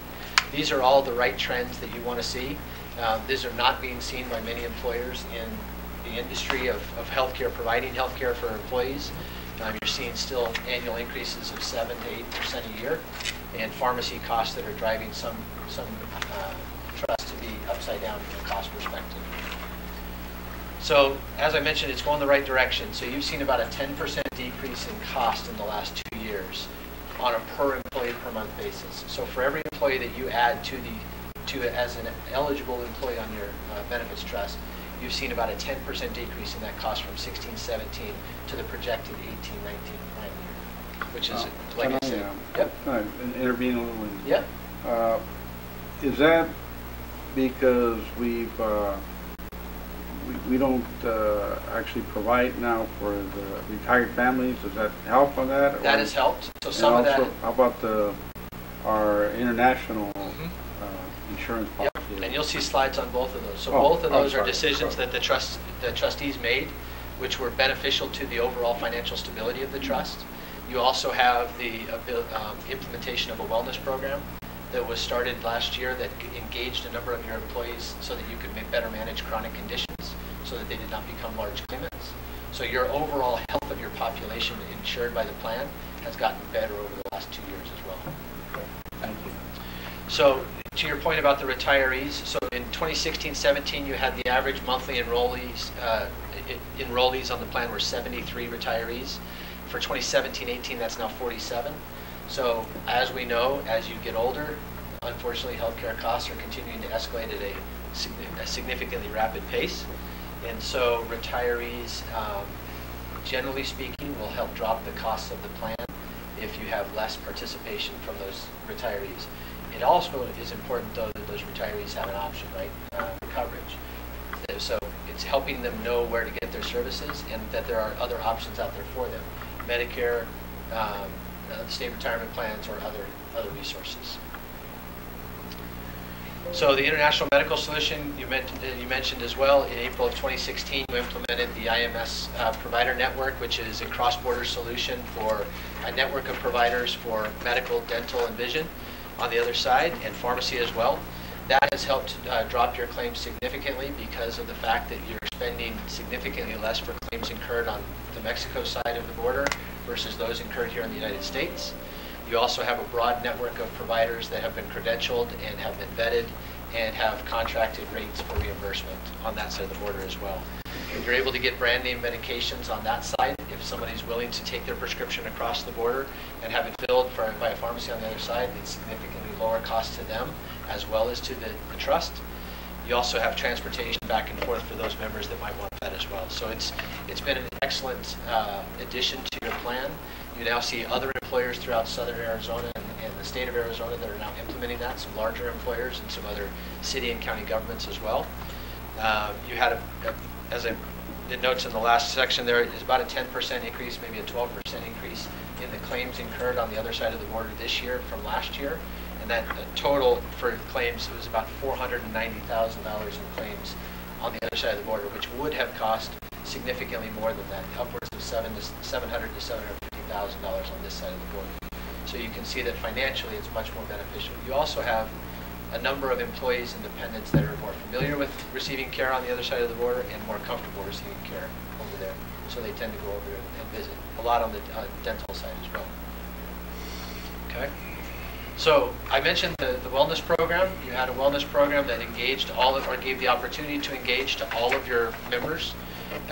And you had 42% of your employees complete all of the criteria necessary to help manage their chronic conditions or manage their health risk scores. as well as for them to receive a premium incentive to be able to spend less as a contribution to participate in the plan. You had 19% of your employees that registered for the program but did not complete all of the criteria, and you actually had 39% of your employees that did not engage at all. So the next step of that is to gain that engagement from that 39%, because quite potentially they are some of your larger risk factors that might be out there. For whatever reason, they chose not to engage this year, but we'll continue to reach out to them. And the next step beyond that would be to include spouses and dependents into the wellness program as well, and give them the opportunity to participate as well. So the wellness program has been very successful. Can I ask a question as Sure. you're doing your presentation? Under the wellness program, do the employees have access to a gym or somewhere where they can work out? So they did. They don't have any direct access today. So they don't have any direct access through the wellness program to a gym. Yeah, but However, not the rest of the staff, right? No, The silver sneakers is for something else, but Right. I'm referring to the entire staff. Do they have access? Now I see the firefighters, and maybe and I don't know, Chief, if the police officers go to the gym over here, the Fitness Express, do they have a deal worked out, or is it just certain departments, or is it the entire staff? I know that the firefighters, because the owner, in Avila, is a firefighter, so he gives them a special price. But as far as to law enforcement, it doesn't, we don't get a special price, we have to pay full membership. So Right. Would you guys care for that? Is there any way that we can work something out for our police officers as well? Yeah, so there's always ways to go and try to do what's called a direct contract with someone like that, with a local provider, a local gym, or a facility. And there are some trusts and councils and cities and county governments that have decided to put in a gym themselves. But the best way to do it is on a direct contract basis, and go find a local provider to be able to do a partnership with, and then have the trust subsidize some of that expense. Because that would help, wouldn't it, Chief? Yes, sir, it would. It would help. No, I agree with Hill, but that opportunity should not be exclusive to a certain department. Right. You do it for one, you do it for all. You do it for all of them. Agreed. Right? I think it would be fantastic. Yep. I know they worked out something for the firefighters, which is fine. We're not objecting to that. I think it's great, but they should do it for the police department as well, and the rest of the staff. I mean, if we have a healthy staff, it's better. You're not sick. You're working. You're staying in shape. For that matter, I could use it myself. Well, I guess, Vice Mayor, it also applies, I think, to the EBT. We're concerned about everybody that uses it. Families are also part of that. So I don't know how feasible that would be for the families to have access to something like that, because it's kind of pre-maintenance or preventative maintenance, I guess, on taking care of ourselves and staying in better health. And it does bring costs down. But again, it's something that you have to look at the numbers like we are right now. How much more of a savings would it be overall compared to the actual cost of providing that service? If I can just kind of add a little bit to Vice Mayor's comments. That was the purpose of the wellness program. There were steps and some requirements to participate in this year's program. If they participated and they complied with the 3 steps, they earned an incentive. That incentive could be used by any employee however they want. I know that there's a $30 a month fee for the fitness center. An employee could have used that incentive money if they participated and complied. And so they basically paid for that membership. I think in every case you're doing a cost-benefit analysis, right? It was asked how much more could we potentially save if we had our employees going to the gym. The toughest part is to track how often are they going to use the gym. Right. If you pay for a membership that they have access, how often are they actually going to go use it? So that's one of the more difficult questions to answer, right? So, and some will start out very eager to go and utilize the facility, and will drop off after 30 days. If you have a question. Yes. Well, actually, this is for Mayor and Council. I remember, 6 months ago, we fully bought equipment for the gym on Western Avenue at the Nogales Housing Authority, and we have a gym there. And if I recall, we authorized buying of new equipment for that gym. So why can't we use that? It's our equipment. You know, it's our property. Well, there were plans also for this building right here as well. From my understanding and from some of the conversations. So do you remember that? The bank. Oh, the bank. The bank. That Alejandro Martinez he went ahead, we gave him the okay to go buy new equipment for that gym? I don't remember. I was there when there wasn't new equipment there. Francisco, is there new equipment over there? In the gym? No, But we did authorize. But we did talk about it. I don't think it's there right now. But we did authorize the purchase of that I equipment. think you're right. About 6 months ago. So we should Did check we into authorize that? Yeah, as a matter of fact, you were one of the main speakers on that. Yeah. You can. But anyway, maybe they can give us a report when we meet as a commission. Okay, so, thank you. that's- Councilman yeah. Lucero? Mayor, we've had a couple presentations already about bikes and walking trails, and all those are for free, so I would encourage members of the city council and staff to partake in joining the rest of the community and using all the bike trails and walking paths that we have at no cost. At no cost. Thank you, Councilman. Especially these presentations, these financial ones, can we get something like this every 6 months or twice a year? It would be nice just so that we can, because sometimes we're not kept abreast of it. I have questions, and I just so happened to stop in when I know you were doing the annual report, and it was great. So if you could come more often here, it would be nice if we could attend your meeting. But sometimes, we all have to work. We have different jobs. And we'll be looking into the ANZA gym, like you said. All that gym. We'll take a look at that. Thank you. Very good presentation. Thank you for your time. Thank you. We could also. If I could just introduce the trustees that are here. We have Jeanette Paragas, she's a board of trustee. We have Frank Lopez as well, and then Carmen Fuentes as well. So we're missing Lourdes Morales, but that makes up the 5 members of our trust. And we have one final comment from Councilman Lucero. Yes, Mayor, I would like to volunteer Dr. Varona to represent us at these CBT meetings, and he can come back and give us a monthly report. Yeah, I second the The only thing you didn't mention, without mentioning names, what are the 2 illnesses that we're paying for and everything? Most significant? Yes. Just so that we know. So because of the size of your group, you have approximately 300 or so that, let's say, are enrolled on the plan. Your plan is predisposed to significant large claimants, which means somebody who has a heart attack, somebody who has cancer, somebody who has that. But of the routine chronic illnesses, it's the same as what you see in larger society, which is the diabetes and the heart disease. And so you see congestive heart failure, you see diabetics and pre-diabetics, diabetics that don't know that, or pre-diabetics that don't know that they have that risk factor, and so they should engage in a wellness program to identify that as a risk and to keep them managed at a pre-diabetic level or better. But diabetics and heart disease are your 2 biggest issues. Thank you.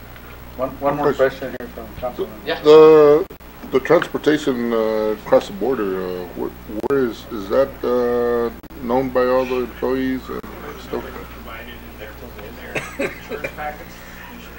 They don't have it, just have them get hold of HR and do that. Yep. Okay. Yep. First time I ever heard that we had that. Is that for It started extended about, family January. also? Okay. They need to go see a dentist or something. We'll hit the road here. They'll drive and pick They're eligible members of our plan. How does that transportation? They wait for them over there, or do they pick them, or they call a number, don't pick them? Call and then they go in the morning. Wait for them. Oh, okay. Nice. That's nice. Good service. Good service. Thank you for your time. Thank you. Thank you so much. Thank you, Marcel. Good presentation. Very good. Thank you. Very good, very good. That's the next. Yeah, well, it's, I guess that pretty much takes care of our presentations, and we're thankful for what EBT is doing, providing those services, especially making it even easier and safe with that transportation across the border for our employees and their extended family, because we do save money on and I've heard from employees that they're very happy with the service that they get over there. So I even heard some of them go all the way to the hospital in Hermosillo, and they say it's a fantastic. It's actually better than some of the hospitals, you know, around. It's one of the top hospitals. So thank you guys for doing your due diligence. We're going to go ahead and now go to 6A, discussion items, and discussion and possible action directing the city manager to bring forth a plan on securing the appropriate funding for infrastructure replacement or improvement. Do I have a motion to approve? So moved. A second?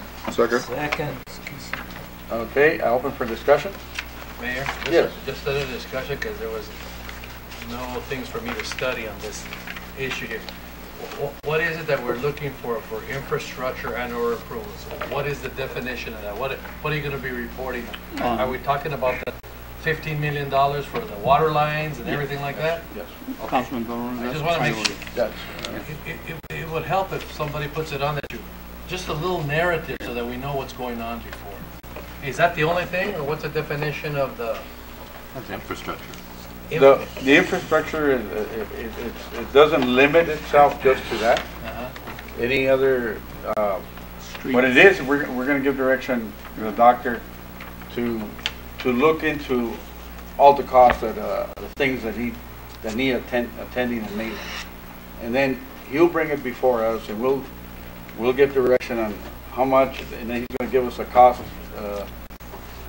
I guess, formula for it all, and then we'll figure out if we need to do some tweaking or modifications, or what to include, what not to.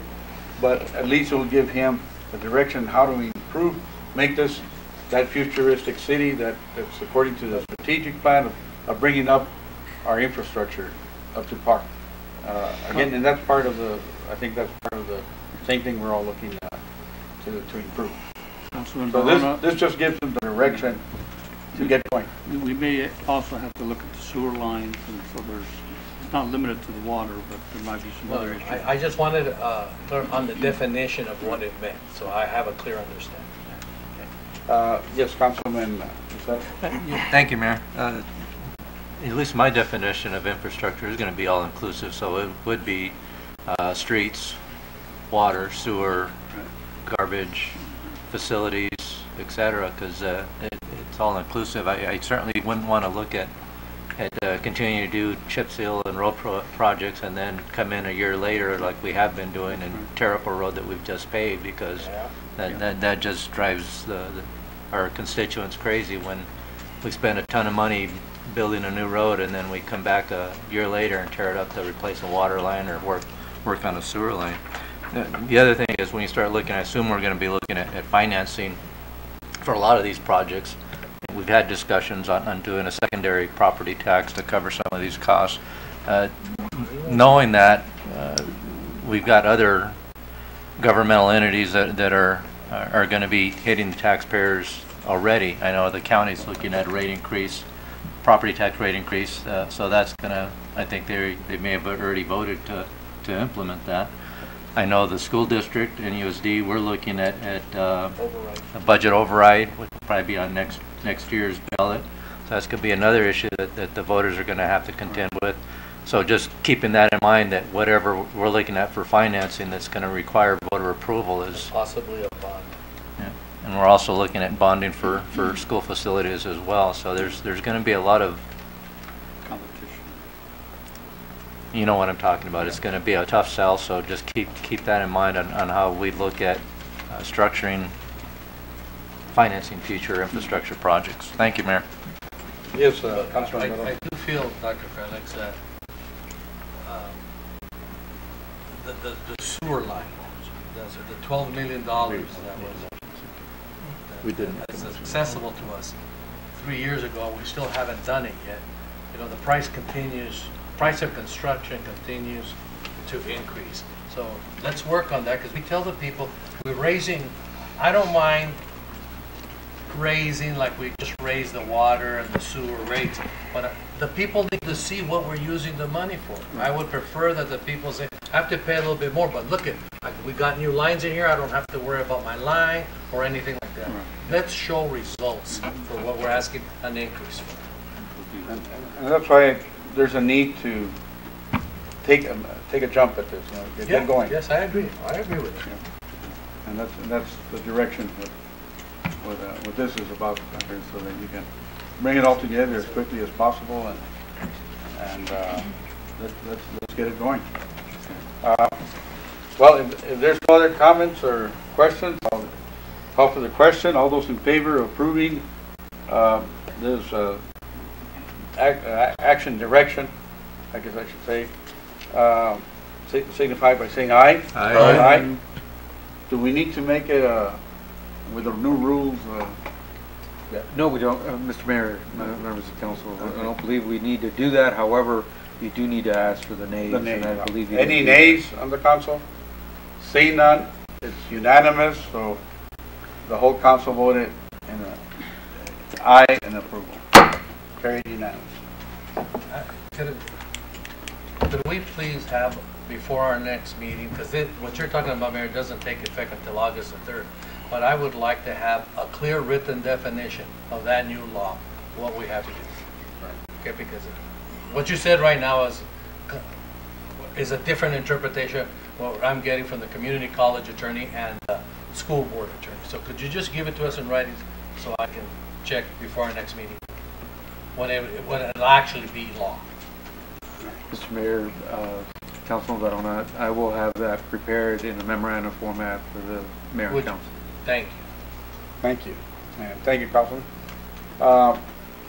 Continuing on discussion items, and we have B, and it's discussion and possible action, usage and scheduling hours for Anza Gym on Western Avenue. I guess we don't really, do we have a motion to approve, I guess, okay, the scheduling. Do we have a motion to approve? So move. Yes, but what are we approving? Exactly. We're going to be approving to make sure that there's a certain schedule. Where is the schedule? What is the Let schedule? me make the motion. Okay, go ahead. It's a continuing usage of the ANSA gym with the scheduled hours from 5 to 9. 5 in the afternoon? 5 in the afternoon till 9. There's 3 leagues that are being affected. There's a kids basketball league that's being affected from 4 to 5:15. Then there's another boys league that's affected from 5:15. As soon as those other kids leave, this other league comes in from 5 to about 6:30, 7 o'clock. And then we have some adults that come in from 7 to about 9 o'clock. All these leagues right here that are being affected have a coach, and the kids are being supervised. And then we have probably about 100 to 150 adults participating in that 7 to 9 o'clock. So that's the way that gym has been run for the last 3.5 years. And all of a sudden, there was a disruption last week where these leagues were basically kicked out. Under discussion on whether to leave the gym open from 5 to 9. Now, Is that your motion? Let's see if we have a second. I'll second that very detailed and specific Okay, that's motion, a Mayor. long motion. Mr. Mayor, Councilman, recognize Councilman Vice Council Rojas. Yes. Could you please provide a more succinct motion? Because I don't believe that it provided clarity. Okay, let me make the motion here. I would like for the Answer Gym to continue with the last 3.5 years schedule of keeping the gym open from 5 to 9 p.m. 5 days a week. Okay, 9. 7 days. Yes. Second. And, okay. And I agree also with that motion. He had brought it before me, and I read it that way, so I... Mr. Mayor, we're now under discussion. There's a motion and Now we're going to discuss, we're going to open it for discussion on the motion from 5 to 9. Mr. Mayor, can I just hear from Dr. Felix? Mayor, Councilwoman Verona and Rojas, I've asked the legal department to come up with a policy that ensures maximum use of the gym. So Doctor, I don't know what's wrong with my hearing, but I can't hear you. I'm sorry. I'm sorry about that. I've asked the legal department to assist housing authority to establish a policy that ensures maximum use of the gym, Avanza gym. Is there a question about this? No, just a policy that ensures. After 3.5 years, Doctor? Well, I don't so know. So 3.5 years the league has been running? Yeah. And now we're going to establish a policy? Well, yes, just in terms of... Okay, so I got, the only thing is here, there's a lot, I can see there's probably a lot of people right now that we're disrupting their program. It's a disruption. So the thing would be, why don't we continue providing that service that we were providing until we set up a new policy, so there won't be, you know. Why is it that, I don't understand, just to make sure that I'm clear on this. Yeah, sure. Since this has to do with the gym at the housing authority, how come we're not meeting as commissioners so we can get the input from the 3 commissioners that are residents there? I'd like to hear what they have to say they'll do. I mean, I agree with your point, don't misunderstand, but I just think it's more appropriate that we do it as and let me clarify. As commissioners. And I agree. But let me tell you what happened, Councilman. On Friday, I made the call to just inquire and find out what was going on. Now, what they did before the housing authority made the decision to get these leagues out.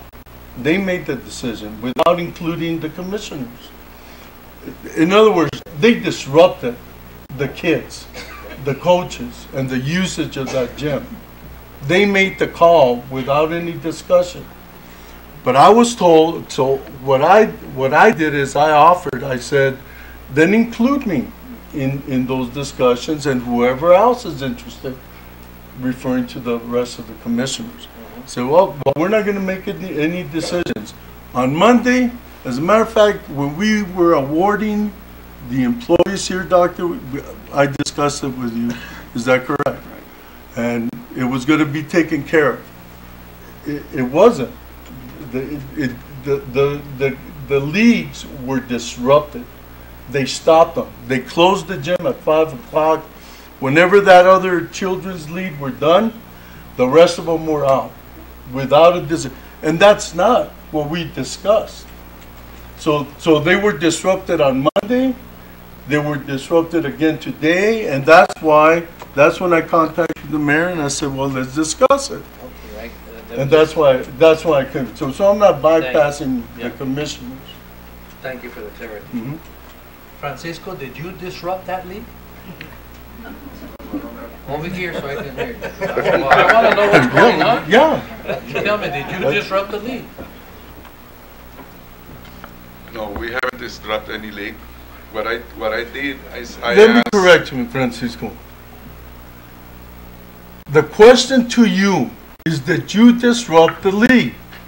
Now, I want you to think about your response, Francisco, because I know for a fact that on Monday the league did not continue, and neither did it continue. Yes, that's a disruption because of the decision you made on Friday. So please answer correctly. Yeah, I will. Okay. So what I did is I asked one of the employees of the housing authority to call the person in charge of those leagues and all other person that uses the gym, to tell them that we're going to start working on doing something about the schedule for them. The gym is still open because most of these people had their own key to open the gym. So, and they have been, I have a schedule that the latest one that is in the schedule is up to 7:30. And that's the person that we have contracts, permission for them to use the gym. I haven't stopped anybody to going into the gym. And what are you doing with everybody having a key? Is that why we were having vandalism? I would think that that's part of it. The previous director gave keys to some people. I don't know who has the keys. Mayor, I have a question. Yes, right. That's the other problem I had.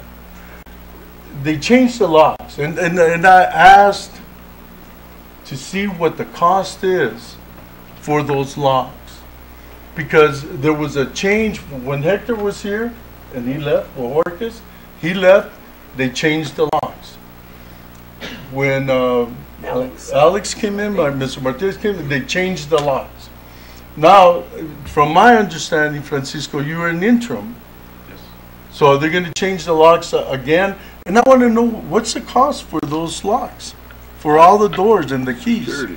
I have no idea, but I think the issue was how many people have keys. But, yes, but that's a management thing. Those are the things that are upsetting. Who has the keys? Who has the locks? How many times are you going to change the lock? My thing is, where's the organization here?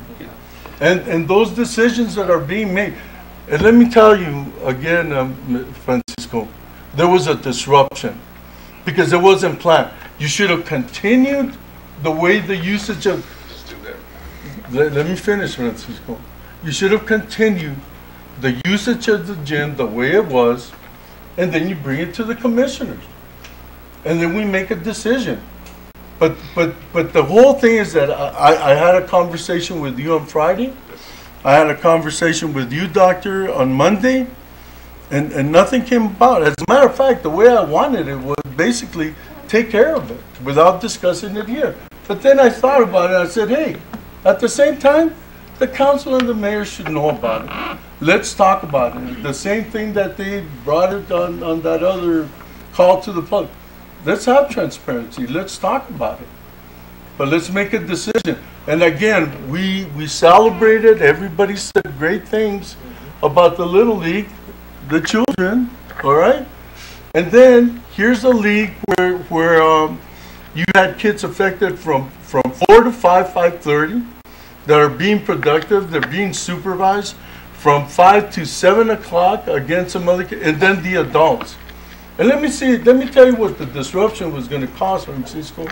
We're going to have a full room right here of people because we don't do enough. We don't do enough for the kids. We don't do enough for the adults. It was unnecessary.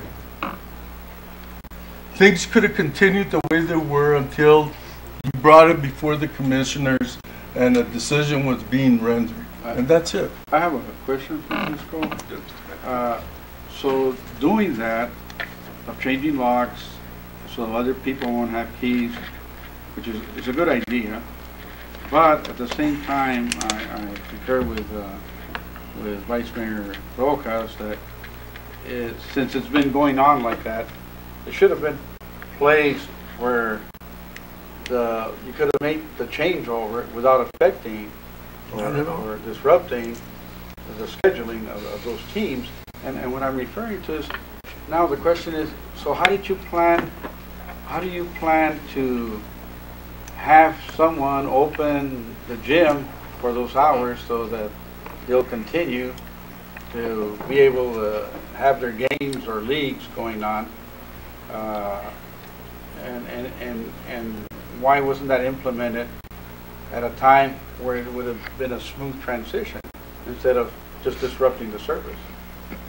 Mayor, just one more thing too. The vandalism, that kind of concerns me too, Francisco, that the vandalism Of course, you know, it's a nice gym. Yeah. But it's an open gym. That's another thing that can be brought before the mayor and the council and the commissioners. To what's happening there? There's a liability there. Kids are going in there with their bikes on the gym floor. It's a wooden floor. There's a liability if somebody gets hurt. So we need to be real careful with that. You can protect yourself, secure yourself by bringing those things to us, and we're here to help you out, Francisco. But that disruption is unnecessary. I'm done. Okay. Mr. Mayor? Thank you, Mayor. I believe I have the floor. Mr. Mayor, obviously this is an issue that's important to all of us as council members. And as commissioners. And as commissioners, but when we make decisions like this, you, Mr. Manager, you got to take into account the impact it's going to have on us and the community. Sure. Obviously, you got one council member that is very upset about this, which impacts the rest of us. Makes us all look bad. We can and should do a better job. We need to be transparent. This kind of a situation should have been brought back to us for some discussion before we abruptly stop, you know, an activity that the community was enjoying. You know, my recommendation would be that we allow activities to continue until we figure out a better way to manage the facility. Right. That's all I have, Mayor. Thank you. Thank you, Councilman. Francisco, do you have a person that opens the gym and closes the gym and supervises the gym while all of these activities are going on? We have one employee that opens the gym at 8 in the morning, and he closes at 5 in the afternoon. But you don't have anybody after that? Nobody is taking Maybe, supervision there. Dr. Felix, that's getting back to Mr. Councilman Lucero and Vice Mayor Rojas here. See if you can hire somebody, that person, for those couple of hours so nobody goes in with the bicycles in there, and just have proper supervision, or put it under Mr. Bachelier there, and to have a person there to supervise there, and I think that'll, I mean, they need supervision. We can't have vandalism. We can't put in new gym equipment in there, and 2 weeks later it all walks out the door and that either. We got to get those keys back, but have just proper supervision in there, and let those kids play. And it doesn't have to be real costly. I mean, you have access to the school. You have access to the school. There are kids that we can hire that would love to be a part of the gym. They could earn whatever they can to help them out. They're just kids that are of age that can manage that. And Marcel has a lot of summer kids that Absolutely, need a job he right does. now that are looking. Sure. Okay, I'm sorry. I think that this issue can really be resolved just with you taking care of this now. Mr. Mayor, if I may, please. Yes. Mr. Mayor, this discussion we're having, I realize that it's on the agenda. However, I do believe that the discussion should be had by under the commission as opposed to mayor and council. I understand the concern. It's been raised. It's now been discussed. However, I would respectfully advise mayor and council to proceed to move on. I agree with the point made by Councilman Barona that a directive can be provided, and I think it has been provided through this discussion, a directive that could be taken up by our city manager as well as our interim housing director, Councilman Barona. Should this matter not be resolved, it could be taken up and placed on the agenda for the housing authority to discuss and be passed through an agenda item by the housing authority, Councilman Vice Mayor Rojas. There's only one problem, that we're supposed to get an agenda from you, and we haven't gotten an agenda. But I think Dr. Felix will take care of this problem. No, but we still need to, there's issues that we need to bring. We need to have a meeting. Yeah, we can do that next week. You know, and so if there's issues like this that we need to bring forth under the housing then we need to get together and I address it. concur. I concur with that, man. We can meet next week As soon as as possible. But at this point, I think direction we give to the doctor, and the doctor should be able to take care of it. Because it's something that's a minor thing, really. It's not that complicated. But anyway, Councilman Lucero. Just clarification, Mayor, so on the motion in the second, Mr. Votto, what's your recommendation on how we resolve that? My recommendation, Mr. Mayor, Councilman Lucero, would be to either table the matter or simply... But the motions has already been made, Mr. Votto. Yeah, let me make a point here, okay? This item, okay, this is just for a point on this item coming this far, all right? Now, you get me even before the meeting, all right? Let alone a day or two.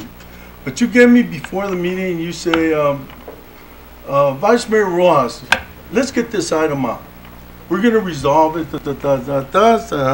Fine. Resolve it.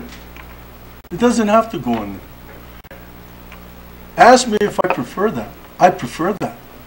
But that didn't happen. It came onto the floor. I made a motion. There was a second. Now you're going to tell me that there's a better way of handling it? Then what didn't you tell me?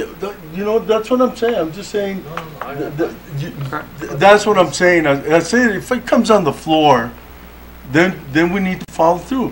Now, if we need to further discuss it, we can get together next week.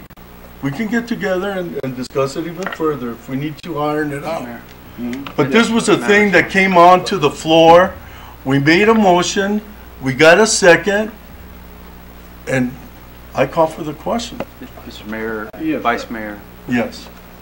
I agree with your concern. And I humbly apologize to you for not catching this and not providing the proper advice to our Okay, no city need manager. to say it. If you want me to withdraw, do you want me to withdraw that? You can, Mr. Mayor. I'll withdraw and let's take care of it. And I'm willing to do that.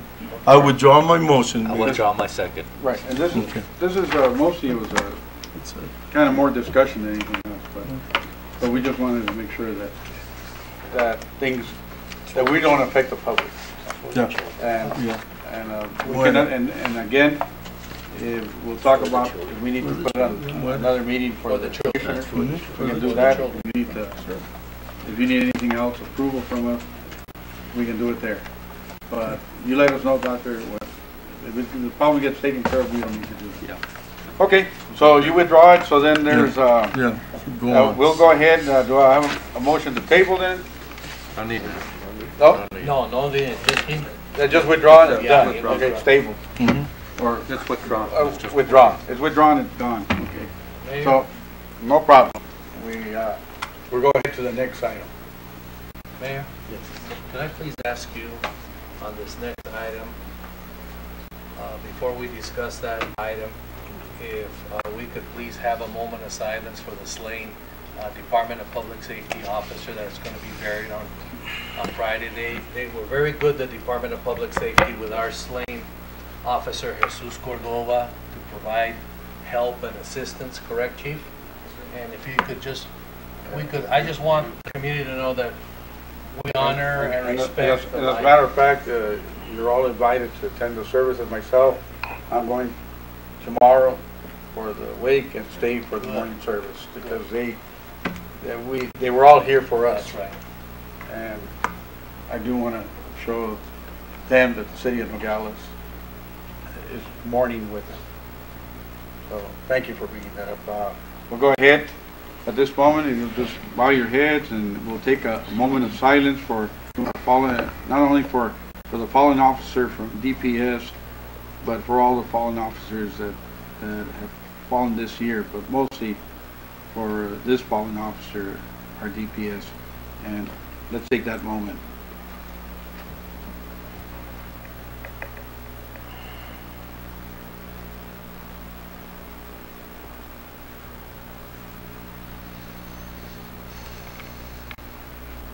Thank you.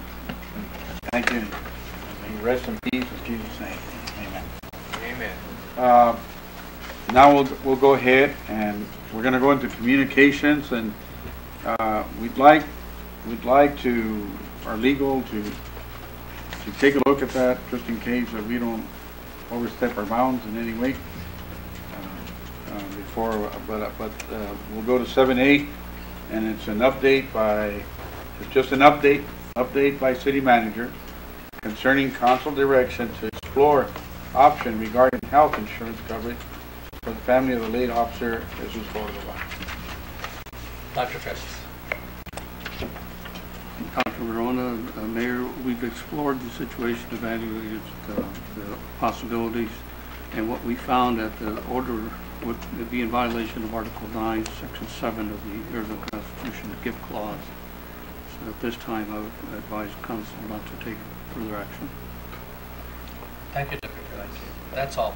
I don't think we need any other discussion. We've got it in this. Okay. Thank you very much, and we'll go to the next item. Thank you for that information. We go to B, and a report on Jump Back to School event. I know you were there, Dr. Varona. Yes, I just wanted to thank Mayor Doyle that was there, Councilman Maldonado, Councilman Greg Lucero, Vice Mayor Rojas. Yes, weren't you there, Councilman Neal? I thought you, okay. Okay. Well, I do want to thank you for providing and being out there with our students, because those are the needy students of our community, and it's very nice to see all of you there be participants in the city, and especially grateful to Councilman Lucero and Arizona Mining for providing, because we can't pay for that little things that we give out as city expenses, but he's been nice enough for the last 2-3 years to pitch in on that, and you guys nice enough to be there, to be with the kids and their families. So I just wanted to say thank you, because it's a very wonderful activity, and the more community members that we have participate, it turns out even to be a greater event. That's all I have. You want me to move on to the next one? Well, I just wanted to say that it has a great impact in our community. It really helps the kids. I think it even kind of supports everyone involved to see that the different government agencies are there supporting what they do so well to educate our children, give them more opportunity, because a lot of these kids come from a little bit of under the normal wage earnings and they don't have, some of them, they have 4 or 5 kids in school, and they probably make under 30,000, some even less, and they have a hard time making ends meet, and anything that the community can help them out with. But above all, we give them our love. We thank them for being there, for bringing, especially the parents, for bringing their children, and we thank them for being such good parents and helping their kids and anything. And that's why we stand as a community to support each other. We're not by ourselves in this. The kids are our future, and we need to help them out. Yes, Councilman. Thank you, Mayor. The only thing I wanted to point out too is that it's a great effort. It benefits everyone that you identified, Mayor, but also to recognize the people that are there that are providing the assistance. They're all volunteers. Everybody that's there at the gym, they're doing it on their own time, and it's you have to be there to really appreciate it, because it's like Christmas for the kids. So they're just excited to get their new backpacks, excited to get all the school supplies, to get their new uniform. So it just makes your heart feel good. And for those of you that don't go, I would encourage you to participate next year. We do it not only at NUSD, but over at Santa Cruz Valley School District as well. And I thank you. I know it's early in the morning when we get up there, because we got to be there before the kids. And for that reason, I also want to thank my wife, which has been faithfully with me. Kind of snaps the whip to make sure I'm there, up and running early in the morning, because it's usually a weekend. but it's great. It's great to, once you open your eyes and know that the kids are going to be rewarded. You see the smile on their faces, especially in the parents. You see the gratitude that you know, everybody's there to help. And the most important thing that I see is that everybody there does it with love out of their hearts, and that's the thing that we try to impart in them. Give them that early feel to get back to school, because that's where they start thinking about, you know, and they start thinking about school. Their mind starts to kind of leave summer behind and all the great events and whatever they did during the summer, getting ready for school. And you know, it's great to be part of it. I encourage everybody to volunteer to help the kids in any way, because it's so rewarding. That just you know, it just comes from the love out there in the community, and they return it to you. And it's good to see that they feel that confidence throughout their school years and throughout the school system. Anything we can do to help them out, keep them in school, keep them out of trouble, and above all, that they, one of these days, a lot of them will be our future leaders in our communities.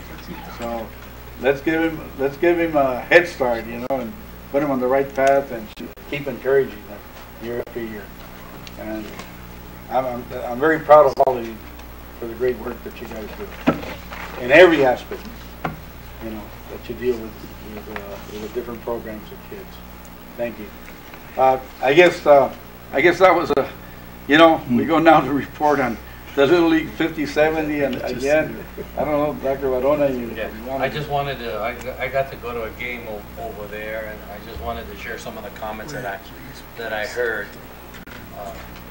First of all, it's nice to just be able to walk into the field there and listen to comments from people that are not from here, and Marcel, admire the conditions of the field, how the field looks. You know, I heard an individual, a family member from Oregon, that's the game, say that, you know, this is a very nice, well-kept field. I wish we could have it some like these in Oregon. And they get a lot of rain over there, but I just want to compliment you and your staff and all of those that were working out there for the wonderful job you guys did to make our community look well. I also wanted to thank Little League Baseball for the wonderful job you guys did. It was a very well-run tournament. A lot of positiveness that you hear about our community and what's happening. And even during the most part of the tournament, Councilman Lucero and I attended an international baccalaureate conference in San Diego, and we were talking to the principal of Fairfax High School from Canada, and we told him where we were from and everything, and he stared at us, and he said, "But how do you live there? It's so dangerous. They won't let us go over there to that border community." And I mean, we were just, I couldn't hold Councilman Lucero back, let me tell you. I mean, he really went into him about our community and everything. But I just wanted you to know that it's nice when we get people from out of state like that to see what our community is about, the richness and nice flavor. I don't know if you want to say something. We just invited him to come join our community, and he'll never leave. Yeah, it's hard to believe that people think like that about it, but that's all. That's all. I just wanted to thank. Yes, please, Councilman Maldonado. I know you have something to say because you were there day and night. I lived it. I lived it for 9 days. Still living it. And, you know, first of all, again, you know, I know Mr. Bauer mentioned it, but the comments that all these teams make, you know, you got Hawaii, Alaska, Washington, Oregon, Northern Cal, Southern Cal, the Arizona team, and even our home team, you know, the way they appreciate the maintenance of our fields and what every volunteer does to make this tournament what it is. Parks and Rec, I can't say more, but a big thanks to you, the crew, you know, late hours. I know they go in and work very early in the morning, and you know, because of lightning and different situations.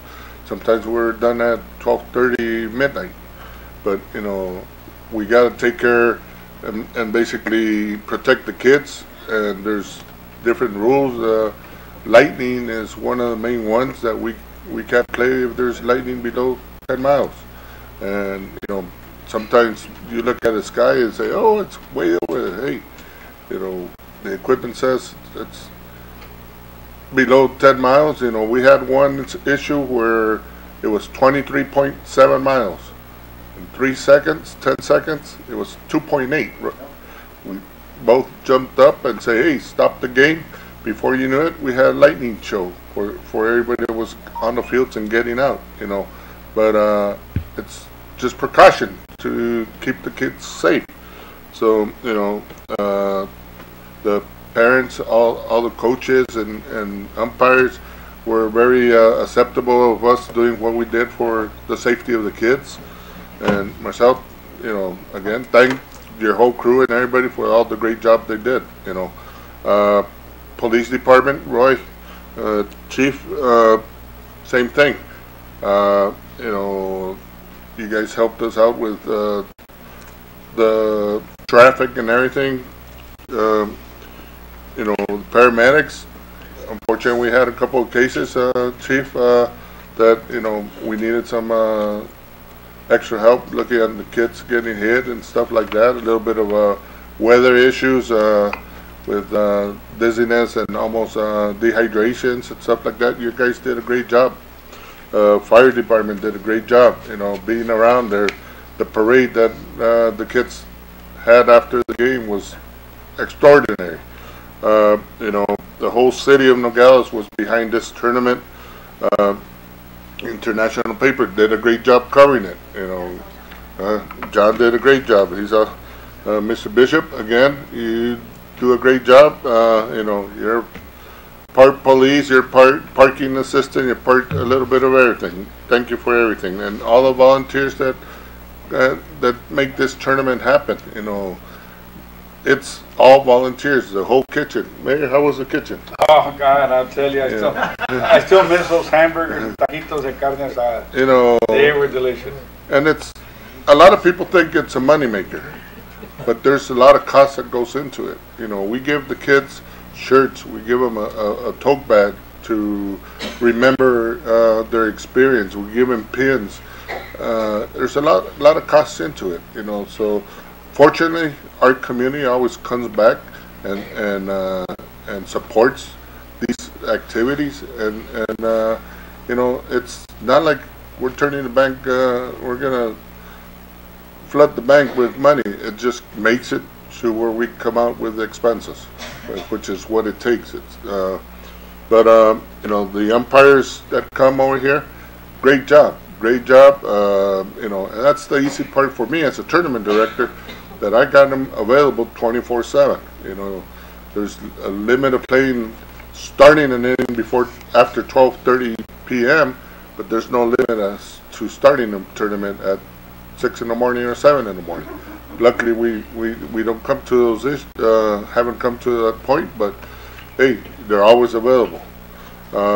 We had a local guy, Trini Lopez, greatest experience that he's ever had. Last year we had Bibi Bolivia from Parks and Rec, also best experience he ever had. But you know, all the teams, you know, I got comments here. You know, thank you, Jorge, your entire staff, and did a wonderful job. Couldn't have asked for more. Great experience, for unforgettable experience for the players, families, and everybody. That was Arizona, Washington. Nogales put a great tournament. All the time and effort that went to happen was very much appreciated. You know, Alaska, Jorge, sincere thank you for everything. Memorable experience for all Alaska ball players. You know, Hawaii, Malaho, which is thank you. Malaho, Jorge, for the hospitality and well-run tournament. Kids made a lifetime memory. Good luck, Southern Cal. You know, it's all positive, positive, positive. You know, we got a letter from one of the umpires to the mayor and myself.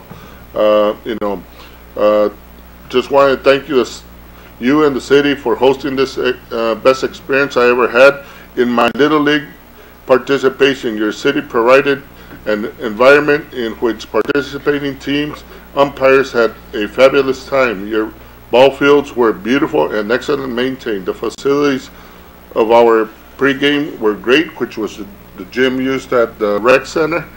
Bibi was an awesome host. That is only part of the story. Seeing the people of Nogales waving at us during the pre-tournament parade was inspiring. When you get to go to the ballpark for the first day, your fire department was replacing a light fixture. You certainly illustrates the support of the city. You know, all this is hopefully the best. We could always get better, but this is just support that we're going to need, and support that we get from the people that attended this tournament to make it to hopefully grab it again for another 3 or more years. But I want to thank again everybody that supported it, the whole council, mayor, everybody. Thank you. We had a very successful tournament. Thank you. Thank you.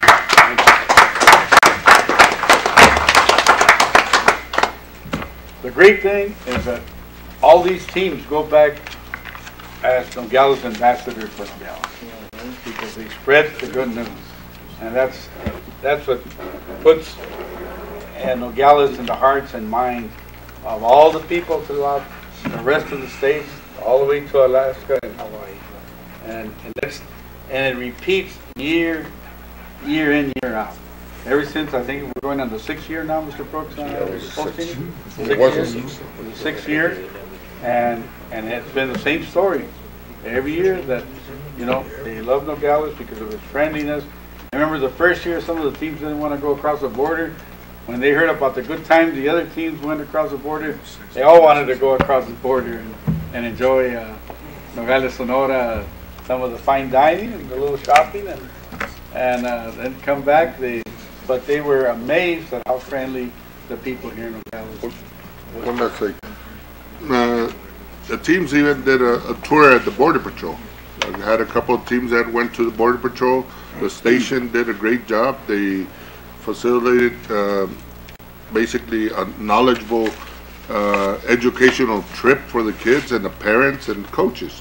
You know, teaching them what really the border is. You know, it's not just drugs. It's not just illegal immigration from Mexico. It's all different countries and all that. Dr. Felix was able, one team, and then actually it was Oregon, asked for a tour for down at the U of A. We were able to make that happen for them. You know, it's just things that, little things that we go out out of our way to make it happen, that makes these teams want to come back. Thank you. Okay, thank you so much. We'll continue with another report on the AMC team visit. That's the Arizona-Mexico Commission that came down. Was it like 10 days ago or so? Last week? Was it last week? Okay. Anyway, they wanted to meet with me. I had a couple of members on the team, Councilman Lucero and Mr. Parra was initially, and also Mr. Jimmy Chamberlain and Memo Valencia. But that day when they came and met, what they were doing is they were doing a little kind of videotaping the southern border cities. And so they did Douglas, Nogales. I think they were going to go to San Luis. From Douglas, they came over here. They want to know a little bit about Arizona, the roots, the charm. So I definitely took them to the Primeria Alta Historical Society. We gave them some information on the USS Arizona, how our Mayor Mix was the one that pushed it in Nogales to have the Arizona name. That ship, I forget the number, it was something 939 or some number like that it had until it got commissioned as the USS Arizona. And we had was sunk during Pearl Harbor. We had a piece of the helm of the ship there that one of our residents, Reuben Garrison, was able to get for us from Hawaii, and going to the memorial.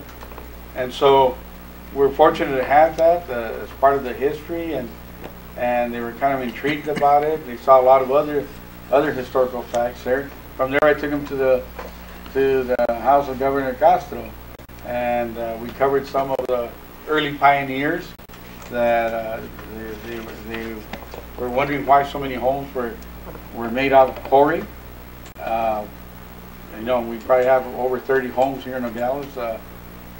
Probably a lot more, but that was actually some of the descendants are still here involved in our community, helping out the community.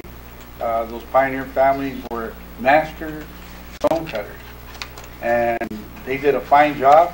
Built the high school, the courthouse, and a lot of homes there in Court Street. They saw that, so they touched base, and they came in as immigrants, but right away got their naturalization because of their skill set. Our local judge at the time got them naturalized right away so that they could work here, and they left their legacy. You know, their first, second, third generation are still involved here in the community. So we still have a pillar in the first generation, and we have second and third generation still involved in politics and positions with the school. With you know, some of them have been sheriffs, others city police officers. So you know, that's what happens when we're making the connection of how Governor Castro came across also and became governor, giving the opportunity of going through the legal steps of immigration and the great people that come from other parts of the world to contribute to our society and to our nation. So Nogales has had a lot of that international flavor.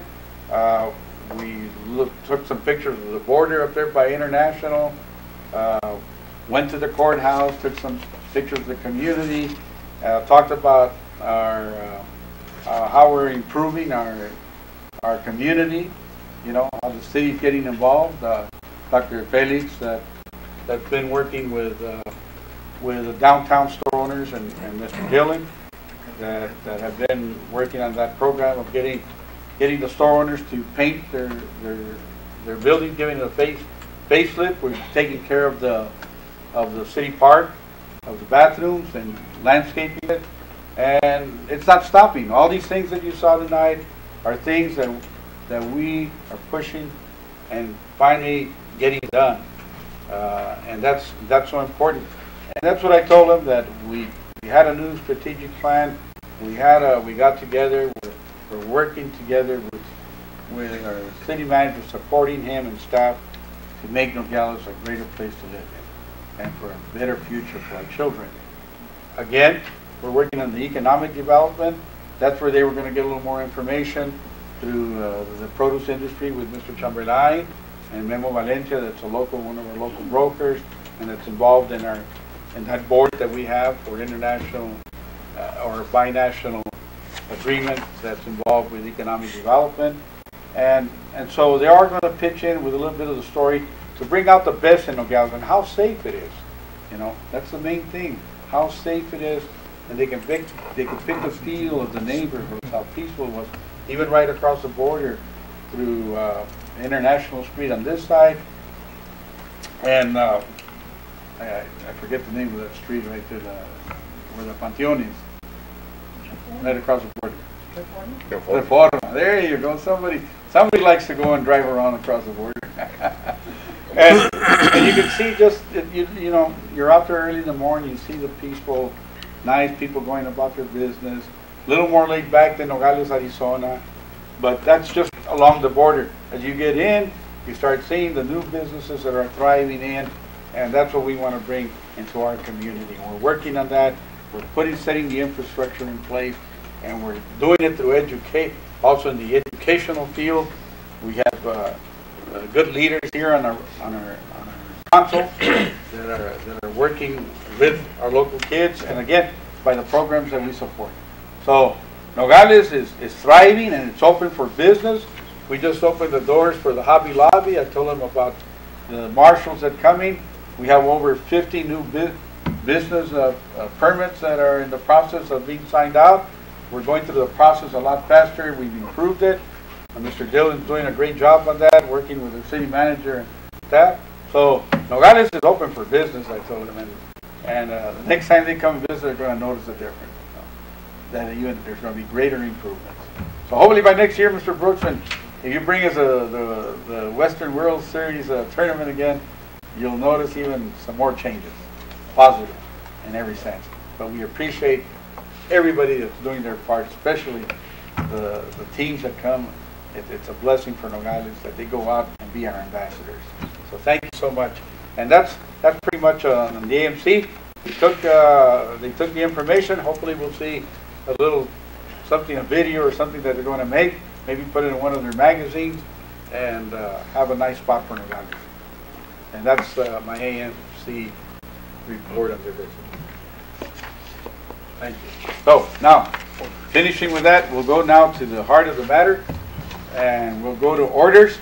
And we have A, consideration and possible action of order 2018-08-050, an order of the Council of the City of Nogales, Arizona, authorizing the purchase of 5 2019 Ford Taurus from Santan Ford, which is a state contract vendor for the Nogales Police Department in Gilbert, Arizona, for the total amount of $205,623.20. In addition, authorizing the purchase of 5 laptops for the 5 2019 Ford Taurus vehicles from CW-G for the total amount of $28,241.33. So moved. Second. Thank you. Open for discussion. Call for the question. Have these vehicles been purchased yet? Chief, has the vehicles been purchased yet? I think we'd have to approve this first before. So I did see a brand new police car going out of here, and I said, Sir, not yet, and actually, I'm going to order them first thing in the morning as soon as you approve this order. I saw a guy with a new police car coming out, a black and white car. Just washed. No, he washed it and it was a brand new car. Okay, that's all I need to know. That's all. Very good, thank you. Okay. Call for the question. All right. Okay, so seeing no discussion, we'll go ahead and vote. All in favor of approving this order signify by saying aye. Aye. Any nays? Seeing none, motion carried unanimously. We go to B, consideration and possible action of order 2018-08-051, in order of the Council of the City of Nogales approving a professional service agreement with the Nogales Chamber of Commerce. Do I have a motion to approve? So, okay. Open second? for discussion. that was a, Was it a second? You want to make the then I'll second? second. Okay. Open for discussion? Yes, Councilman Enciano? Thank you. I'm going to vote no on this. First of all, I read through the whole deal there, and it's pretty much the same thing I've always seen. I brought this up many, many times, and one time with Mr. Kissinger, I'll tell a little story. But how are people going to know about Nogales if you go anywhere in the state? You go to Tucson, you go to Phoenix, you go to Yuma, you go anywhere, and Nogales is never mentioned in any magazine, not even an honorable mention. This is a magazine called Arizona Keys. It's been around for many, many years. Little story with Mr. Kissinger. One time, we called from his office because I hadn't seen Nogales even mentioned in this magazine. We called from his office. He called, and the young man who answered the phone when we said, "How come Nogales?" Remember this, John? How come Nogales has never been mentioned in this? And you know what he told us? We don't include foreign countries or foreign cities in our magazine. Okay, I just came back from Mesa. There's not one word about Nogales. It goes all the way to Tubac. Mentions Tubac. Mentions Bisbee. mentions Sonoita, not one word about Nogales, okay? Here's a magazine, and I could have brought 100 of these, but here's a magazine from Tucson, all right? It says things to do in southern Arizona. After Tucson, after you go and see everything in Tucson, where to go? Does it even mention Nogales? I mean, here we have the should be the number one attraction. We have a wall that many people would probably want to see what the wall is like, right? Again, like the comment is all the bad ideas about Nogales, right? I've had people make the same comment to me about the wall here in Nogales. They keep thinking that it looks like the ones in California where the people are up on top of the wall throwing stuff at the city of Nogales, right? There's nothing here. Does it say anything here? Well, in Mesa, they have 70 different bronze statues around the city of Mesa, right? I mean, is there anything that we have in Nogales that could be put in here? We've got the wall. I said the wall. It used to be very famous. The Americana, Mr. C's, the Cavern across the line. There was things that we could put in something like this. You know, there's certain architecture here in Nogales that could be put in there.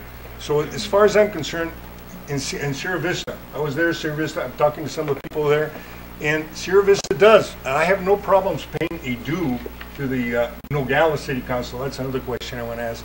I have no questions about paying the fees or being a member, but I do have a big question about signing any contract that tentatively only helps people if they come to Nogales. But I've never seen any attraction anywhere about coming to Nogales. Benny Gonzalez has like 7 or 8 different buildings he did in Nogales. I mean, is that even mentioned here about looking at some architecture from Benny Gonzalez? Not even mentioned, right? Whose fault is that? Is that my fault? Is that somebody here's fault? Is this your fault, Mr. Mayor? No, it's the fault of the Chamber of Commerce as far as I'm concerned, right? Because I'm not going to take the time and I'm not going to go ahead and spend all my life trying to go to these places to let's make sure that Nogales is even mentioned, right? Also, I have a question. It said in the contract here, it states that it's being made to the Nogales Chamber of Commerce. Is the Nogales Chamber of Commerce a legal? Is it a legal? Nonprofit or not? I mean, is that the way it's written up as a legal in Nogales, or is that just in this contract and the legal name is Nogales Santa Cruz Chamber of Commerce? Do you know, Mr. Parra? Mr. Mayor, Councilman Vanessian, the director of the Nogales Chamber of Commerce is present here today, and she could answer that question for you. My understanding is that the legal name is the Nogales Chamber of Commerce. There is a DBA that's being used that is the Nogales Santa Cruz Chamber of Commerce. Or is it the other way around? Or it might be the other way around. I'll be completely frank with you. So I'm not sure. You wrote up a contract, didn't even know if the name legitimately existed? If the name legitimately existed.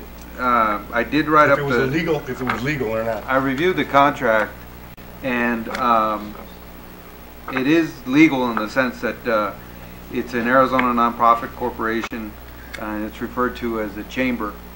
And but is that their legal name? And is that the way they're legally? Is this a legal name? I mean, I can come up with any name I want. I can name myself Jose Jimenez. I have no problems with that. But I mean, is that the legal name? I mean, if I'm going to write up a contract with some corporation or anybody, I would make sure that's the legal name. I'm sure the other people would make sure that I'm in the legal name. Right? That's just another question. The other one is, and I've asked for this for the last 7 years, I would assume, right? I've always asked, and I wanted to know where are the funding sources? What funding sources? And that's in the contract. It says that we are allowed to get a list of all the funding sources for the so-called, quote-unquote, Nogales Chamber of Commerce. Mr. Felix, have you ever gotten a financial on the financial on all the financing sources or funding sources for the Nogales Chamber of Commerce? I am not. You have not. It's in the contract, and it was in the contracts before. It was in the contract, I believe last year, and the year before, and the year before. And has anybody ever gotten that funding source? I've asked for it for, like I said, 7 years or whatever. I've never gotten it. Nobody's ever gotten it. It's always a stall deal. So, you know, for all these reasons, my opinion is, and I'm like Sierra Vista, they fund they pay the dues for the Chamber of Commerce. The rest of the money, they get together. I've talked to some of the people at the hotels. I've asked at the restaurants. Everybody would like to have some kind of an ad. In Sierra Vista, they go ahead and basically they get together with them, and everybody funds the little flyers that they have throughout the state. Everybody funds the idea that somebody's got to go up there. Sierra Vista's mentioned in all these. You know, everybody is funding the idea of going there. I would like to see the city of Nogales, instead of giving the money to an organization that basically is in Nogales and only helps our people that once they're here, we need to get them here from other places. I mean, in Mesa there, the gentleman from Kansas, he wasn't coming to Nogales. He wasn't going to come to Nogales, but he was coming to Tubac. And I asked him why wouldn't he come to Nogales, and he said he'd never heard of it. And I told him about the wall, and he thought about it, and he said maybe he'd come down, right? Years and years ago, late 70s, there was a magazine called Cracked. Remember Cracked? It was one of the crazy magazines. But anyway, they had a little article in there, and it said 10 places to go, but don't tell anybody. Nobody ever read this. The idea was, and Nogales was one of the 10 places. They had some young lady named Penelope, and she was living on top of the Safeway downtown. And every morning she'd get out and walk, saying hello to all the people in the street, then later going to lunch at Zula's, right? At night she would go to the cavern across the line. But that was the name of the deal, right? Places to go, but don't tell anybody. I feel the same way about Nogales, right? Everybody wants people to come here. Everybody's saying all these nice things about Nogales. Nobody seems to know where Nogales is. Last 2 years ago, I had some friends of mine that came down for the baseball tournament from San Francisco. And they called me to ask me if they should bring down water, right? You know, because they keep reading about the drought and they keep reading about all this. So I figured maybe they should bring down water, right? Basically, I said they need help. But anyway, that's the idea of Nogales. Like you said, everybody thinks that if you come down here, they're going to steal from you. You remember one time the soccer teams from Phoenix would not come to Nogales? You remember that? That they said, no, they weren't going to come down here because they were afraid their children would get kidnapped. Well, you know, Councilman, so if you're going to be making up stories here that downplay our city, I would ask you right now to think twice about what you're saying. All I'm telling you is that I would like to see the city of Nogales advertised. I find no truth in your statement. That's what I would like to see. And everybody already made the comment about some people making comments about Nogales and them leaving very happily. But that's all I want is for the city. I don't know who you talk to when you're out of Nogales, but I believe that everybody here that's been somewhere else has probably gotten a lot of positive comments from Nogales. If they've been people here, ask me, oh, you're from Nogales. If they've been here.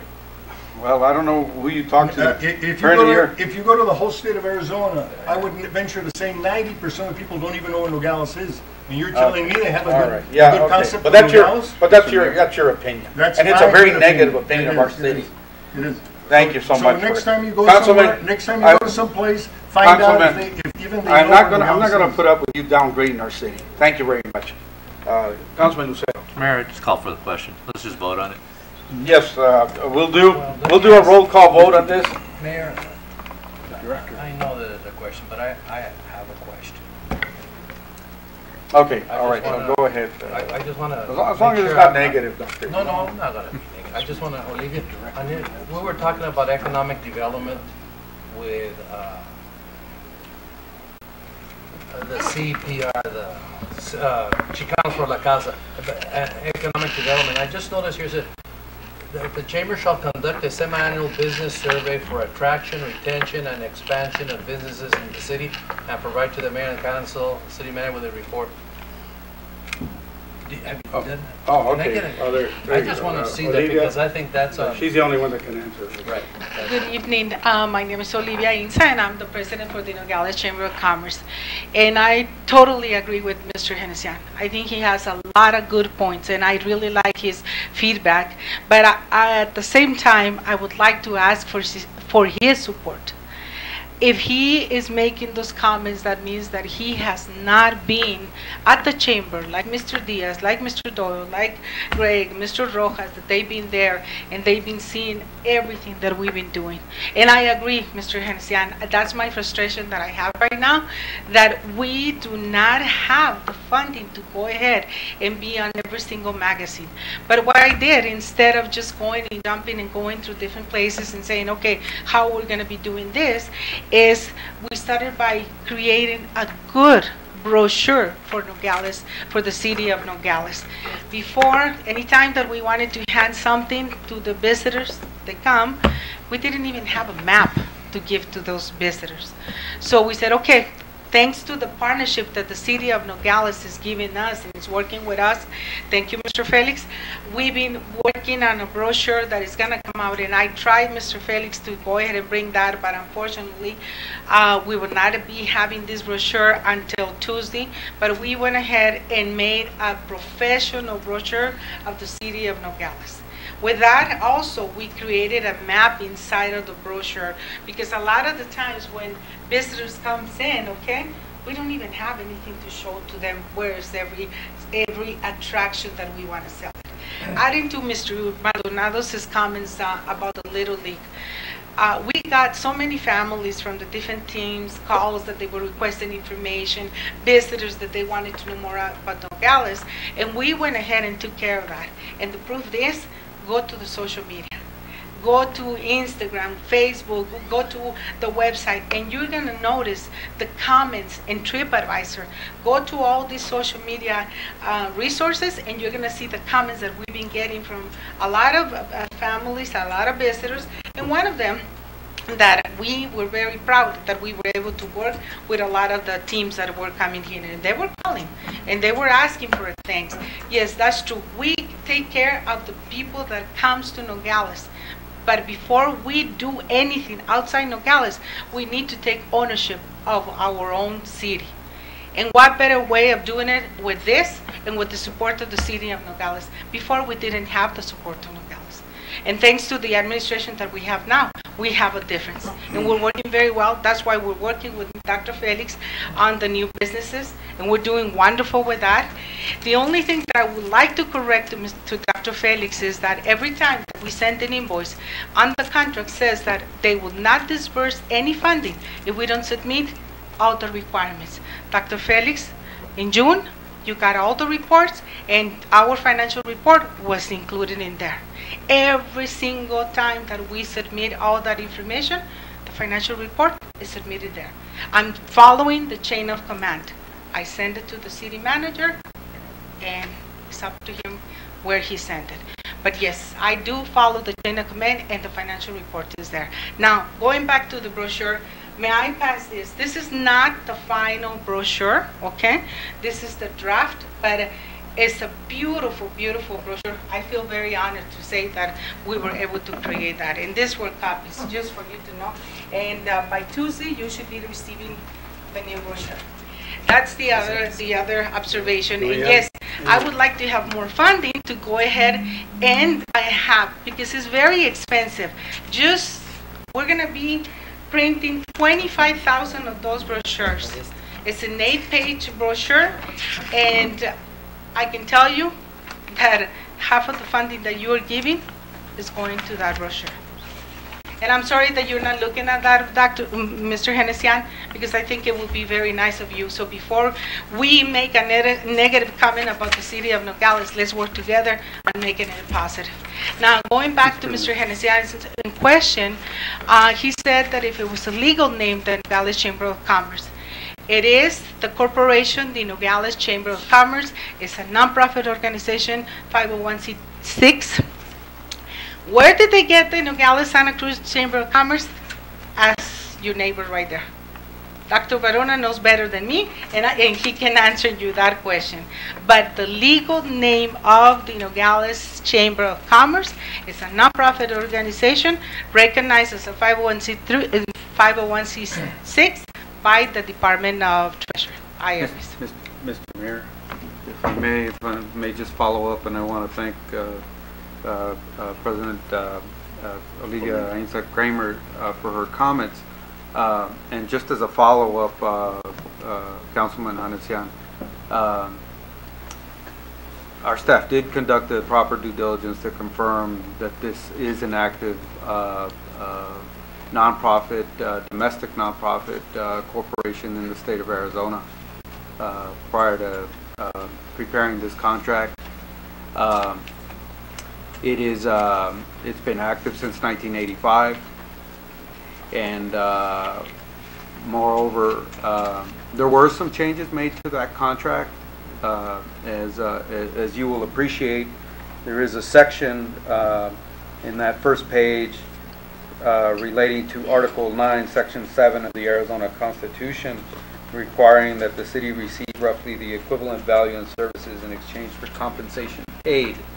And within the scope of services, there have been some modifications to the previous contract that had been entered into by the city, wherein a more detailed accounting and/or metrics are within the contract to be followed up on by the Chamber of Commerce, the Nogales Chamber of Commerce. Every single month that we send an invoice, we have to comply with the contract that we had signed already. So I'm sorry, maybe it was an overlook of your part, Doctor, but yes, the financial report is right there. Mr. Mayor? From my understanding, I'm sorry, Mr. Mayor, from my understanding, it was a 6-month delay between billing? Yes. Yeah. Okay, so. But it was not because of us. We had all the reports and we had everything else. But where it says, on there on the contract, it says that all funding sources. Is that grouped together, or do you actually put down everyone who is on our profit and loss statement? We don't mix any of the funding that the city gives us. So you put down exactly everyone who's a member? Not a member, because we're not talking about the membership. We're talking about tourism, the funding that the city of Nogales, is giving to the tourism side. With my understanding, it says they're all funding sources. All funding sources are anybody who's a member and is a paying member is a funding source. Am I right, Mr. Parra, or not? When as far as I can see in the contract, and I don't know why I left my computer or my iPad, but are all funding sources considered, if somebody is paying dues, is that considered a funding source? Would that be the membership? Because I understood that it was all everything that included tourism, not the membership. Can you direct me to the particular section that you're alluding to, Councilman Hanesian? It says here, Mr. Barona is telling me, it says here a list of all current chamber members. But my understanding, having read that where it says all funding sources, is a member not considered a funding source? Oh yeah, it is. Of the chamber. Of the chamber. Of the chamber. Well, that's what the contract is to the chamber, right? Yes. So wouldn't that not include everyone? And it is included on the financial statement. It is included on the everyone that pays yes, sir. The dues? Everything. Every individual one? Or we don't itemize it because it's not on the financial statement. It's not itemized, but it is. Well, is that for disclosure? We will have to submit it to the membership to see if they would like to disclose. Because remember that the membership at the chamber goes by level, okay, by the number of employees each company has. And I mean, you have your neighbor right there. He was at the chamber. And when I came into the chamber was already declaring bankruptcy. They were going to be filing bankruptcy. And Mr. Varona was one of the persons, the people that recruit me to go ahead and bring the chamber. And I can tell you, I feel very proud of what we did with the chamber and the work that we're doing. And to answer another question, Mr. Hanesian, if you're worried that my salary is coming from the city funding, I can tell you it's not. It's not. Totally separate. Everything that is with the tourism is spent on tourism. And tourism, when it directly connected to the city of Nogales. Yes, sir. You spend no money on promoting Tubac or outside of the city. We promote, I'm glad that you are asking that, because right now you were talking about you want to be in a magazine, you have people that they want to know about Nogales. Okay, Mr. Genesian, how could we go ahead and say we want to promote Nogales when we should be thinking big, when we should be thinking by the region? You are one of the persons that are signing the Ambos Nogales financial agreement because you want to promote the whole region. How could you be asking to remove or omit Santa Cruz County? Let's think big. Let's go ahead and promote the whole region. I'm not telling you to omit it. If they're members and they're funding it, I have no problems. But if the city of Nogales, I have never seen an ad in the Tubac, with the Tubac Chamber of Commerce where they pushed for Nogales. I have never seen it. They end, their ads all end in Tubac. I've never seen. But we want to be like them? We want to be different. All I'm saying is that's the way. I've never seen here. Let's work as a partners. Let's work as a team. How much work would it take to get Nogales on this magazine? I can code you and I can bring you all that. Oh yeah, I have all those magazines here. We have all those magazines. Okay, well, and we're not there.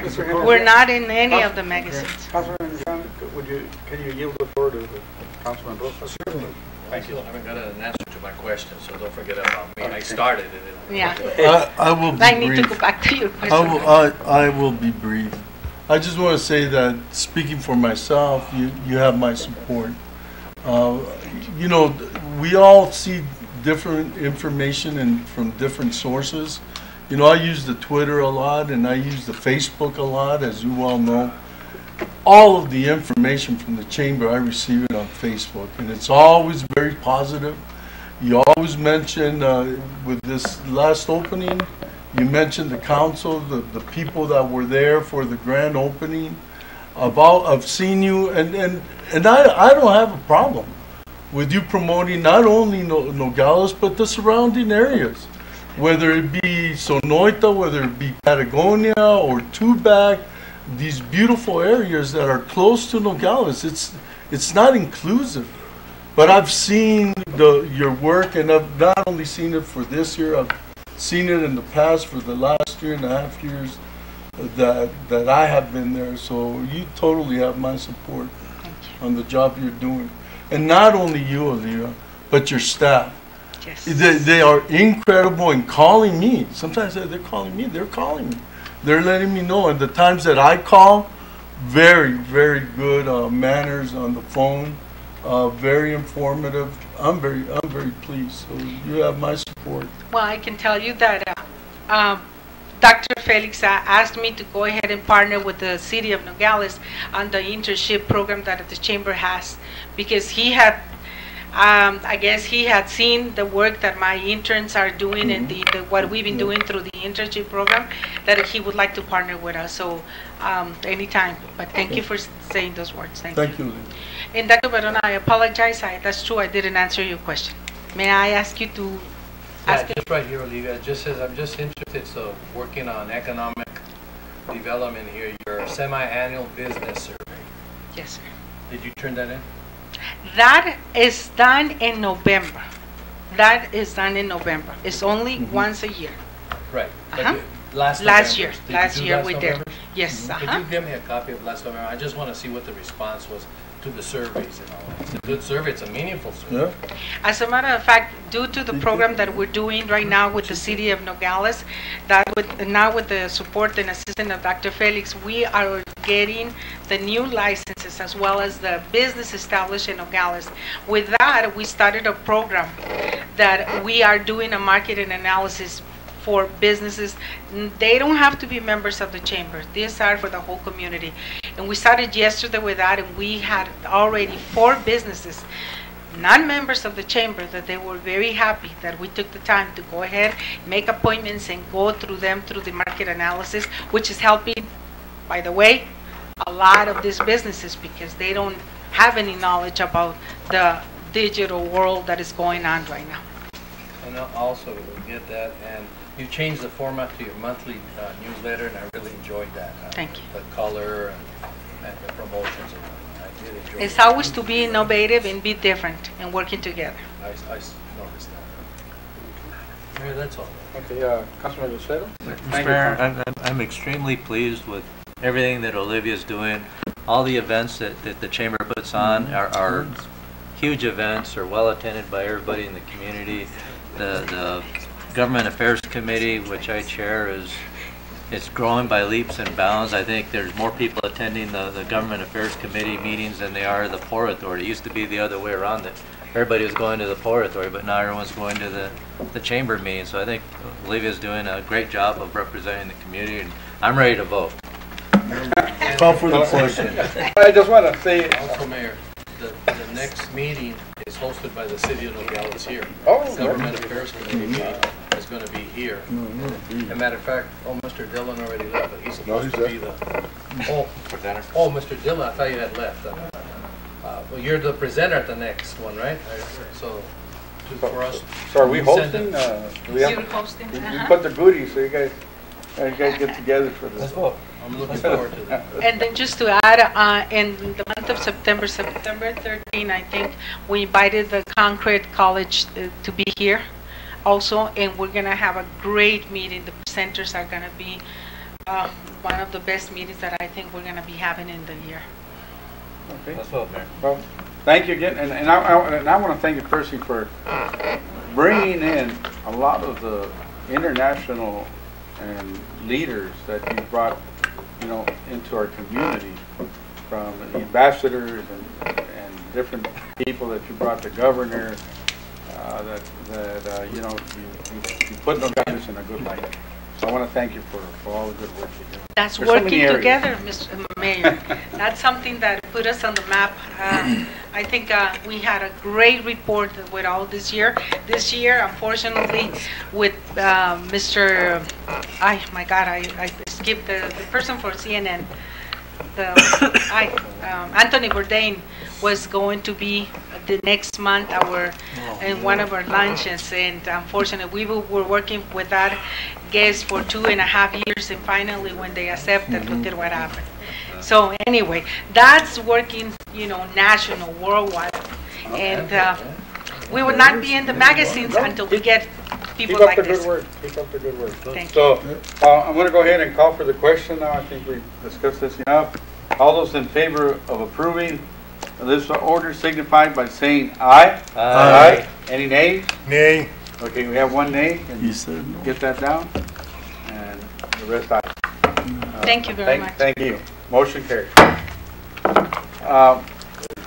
We go to ordinances. 9A, consideration and possible action of ordinance 02018-08-005, an ordinance amending Nogales City Code Chapter 14, Parks, Playgrounds, and Recreation by adding section 14-5 through 14-7, prohibiting motor vehicles and motorized skateboards within parks, establishing a time limit for mobile food vendors to park within parks, and establishing penalties. So move, Mayor. Okay. Second. Have a second. Open for discussion. Just if Dr. Felix can tell, what's the purpose? Why did you bring this up? Councilman Barona, it's in line with the Monte Carlo Park plan that we have. In the back of the park on the east side, there's a lot of dumping that takes place. So we wanted to curtail that. Is that where that bicycle path is going to be? Right. Okay, I remember you talking. That's it. I got the answer. And my question is, what does the mobile food vendors have to do with the first part of the skateboards, the motorized skateboards? Motorized vehicle. Because I remember. What is it? They're motorized vehicle. No, but I mean, you have the second part is mobile food vendors. You don't put a time limit? Yes. They stay there for hours in the same music. Okay, no, just to get some. Mr. Mayor, members of the council, just to clarify, that's a separate issue. We don't have anything in our ordinance now that deals with this particular issue as it relates to mobile vendors. The reason it's brought before you is for years, whenever we have, and I'm going to use Little League and AYSO, when they use Flesher Park, and I'm just going to use Flesher Park as an example, when these organizations include use of the concession stand during their particular seasons, they do so in the purpose to fundraise and to support the league and the program and sending the kids and everything to run the program. What happens is we start having these little food mobile vendors come through and they start competing against these particular organizations that are trying to, fundraise for their behalf. And it creates a big problem, especially in that parking lot. It gets extremely busy. Kids don't see what's going on, especially with the paleteros going through there, and they just run. It just creates a major problem. And I know the PD has had problems dealing with that in the past. How do we address it? We don't have anything to enforce anything with them. So that's why we brought this. We're not completely eliminating them from showing up. They can show up, sell their wares, and get the heck out, and they can't come back for 2 hours. So, but that's the main reason why we're adding that to the ordinance. Well, while they're selling, how much time are you going to give them? They've got a total of 15 minutes. Yeah, obviously nobody's going to put a clock on them, but I think the point is 15 minutes, sell to your first wave of people, and then you have to leave and not be able to come back for 2 hours. Okay, it's kind of like the train. You give them 15, sometimes they go 20, and then you got to push, keep it moving. Correct. Okay. All right. Yes, and just to add on Mr. Bachilier's comment, like with Little League and the big tournament, the regional and all that, same thing that we don't allow outside vendors, because a lot of people ask me, hey, can I go sell tortas? Can I do this? Can I do that? It is, it's a safety issue. It's a safety issue during our tournament, and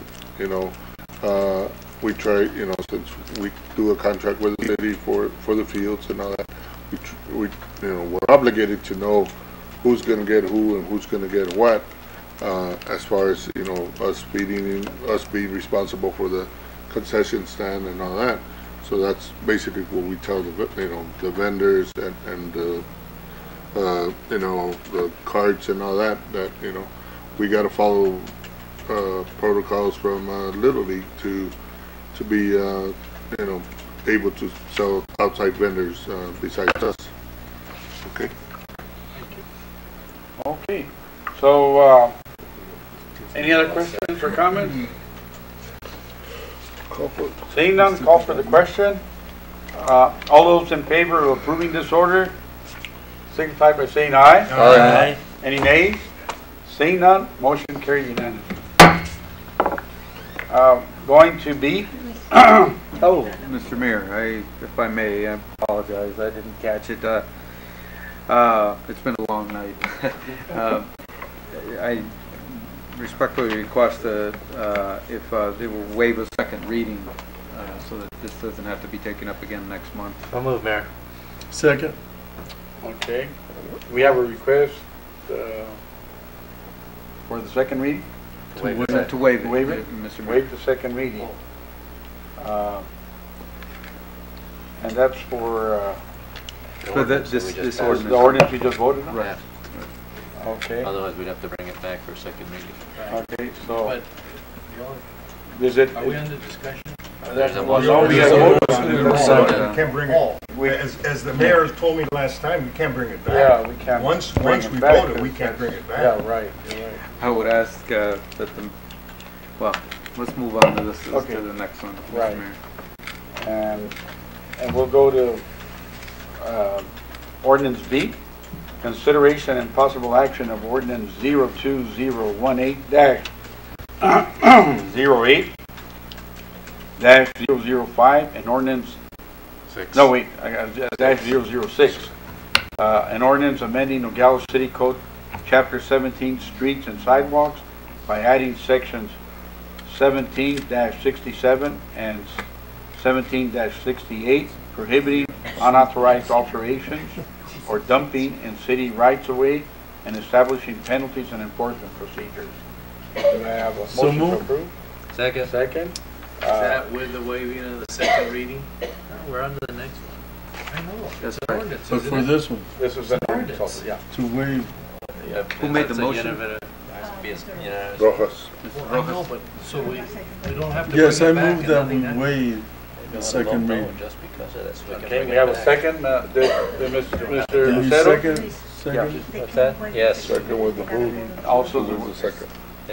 They haven't voted on the We have ordinance. And then they waive the First, second they reading. gotta vote on the ordinance if it's. That's so unanimous. we gotta open it for discussion. and then waive it. Okay. Is that correct? So let's I go agree ahead. with you, Letty. Yeah, Right. let's go ahead and it's open for discussion.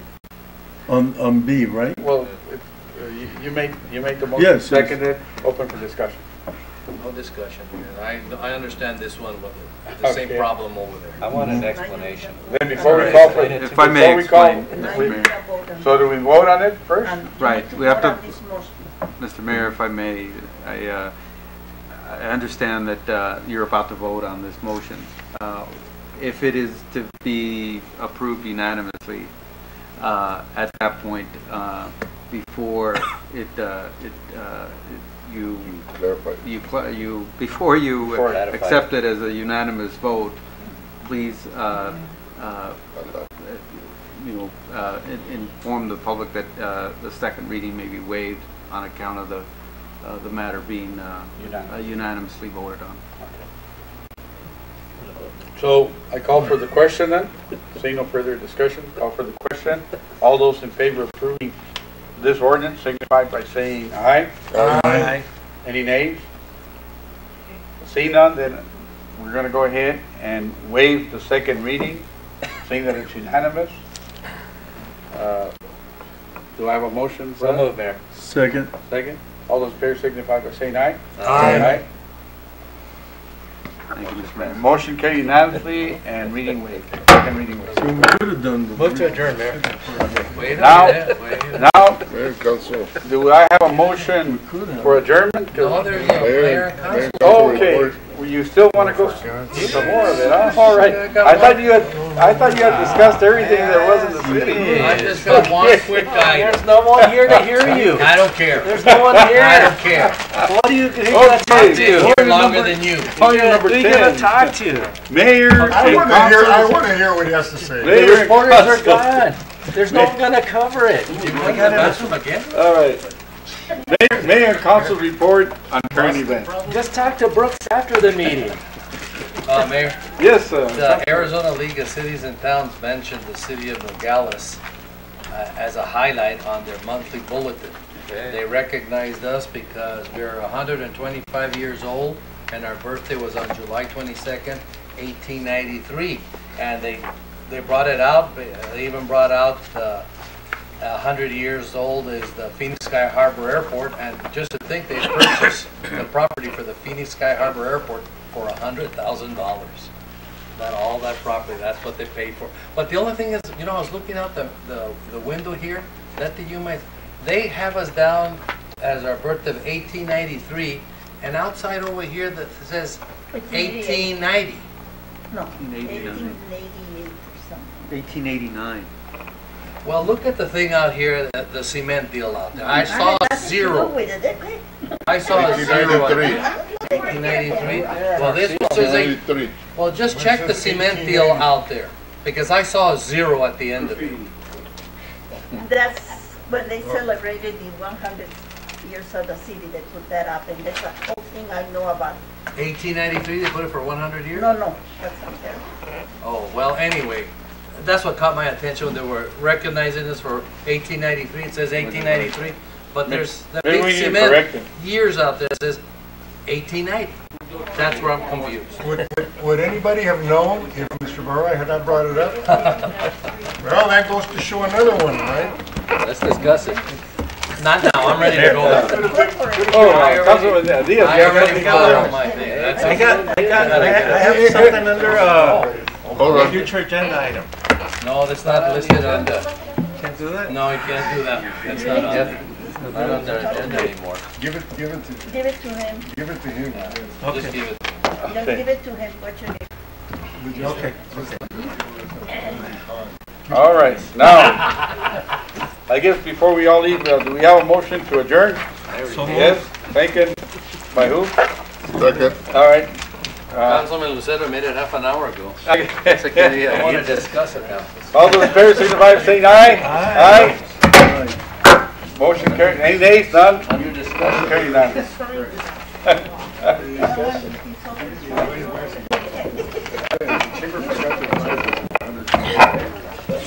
Oh.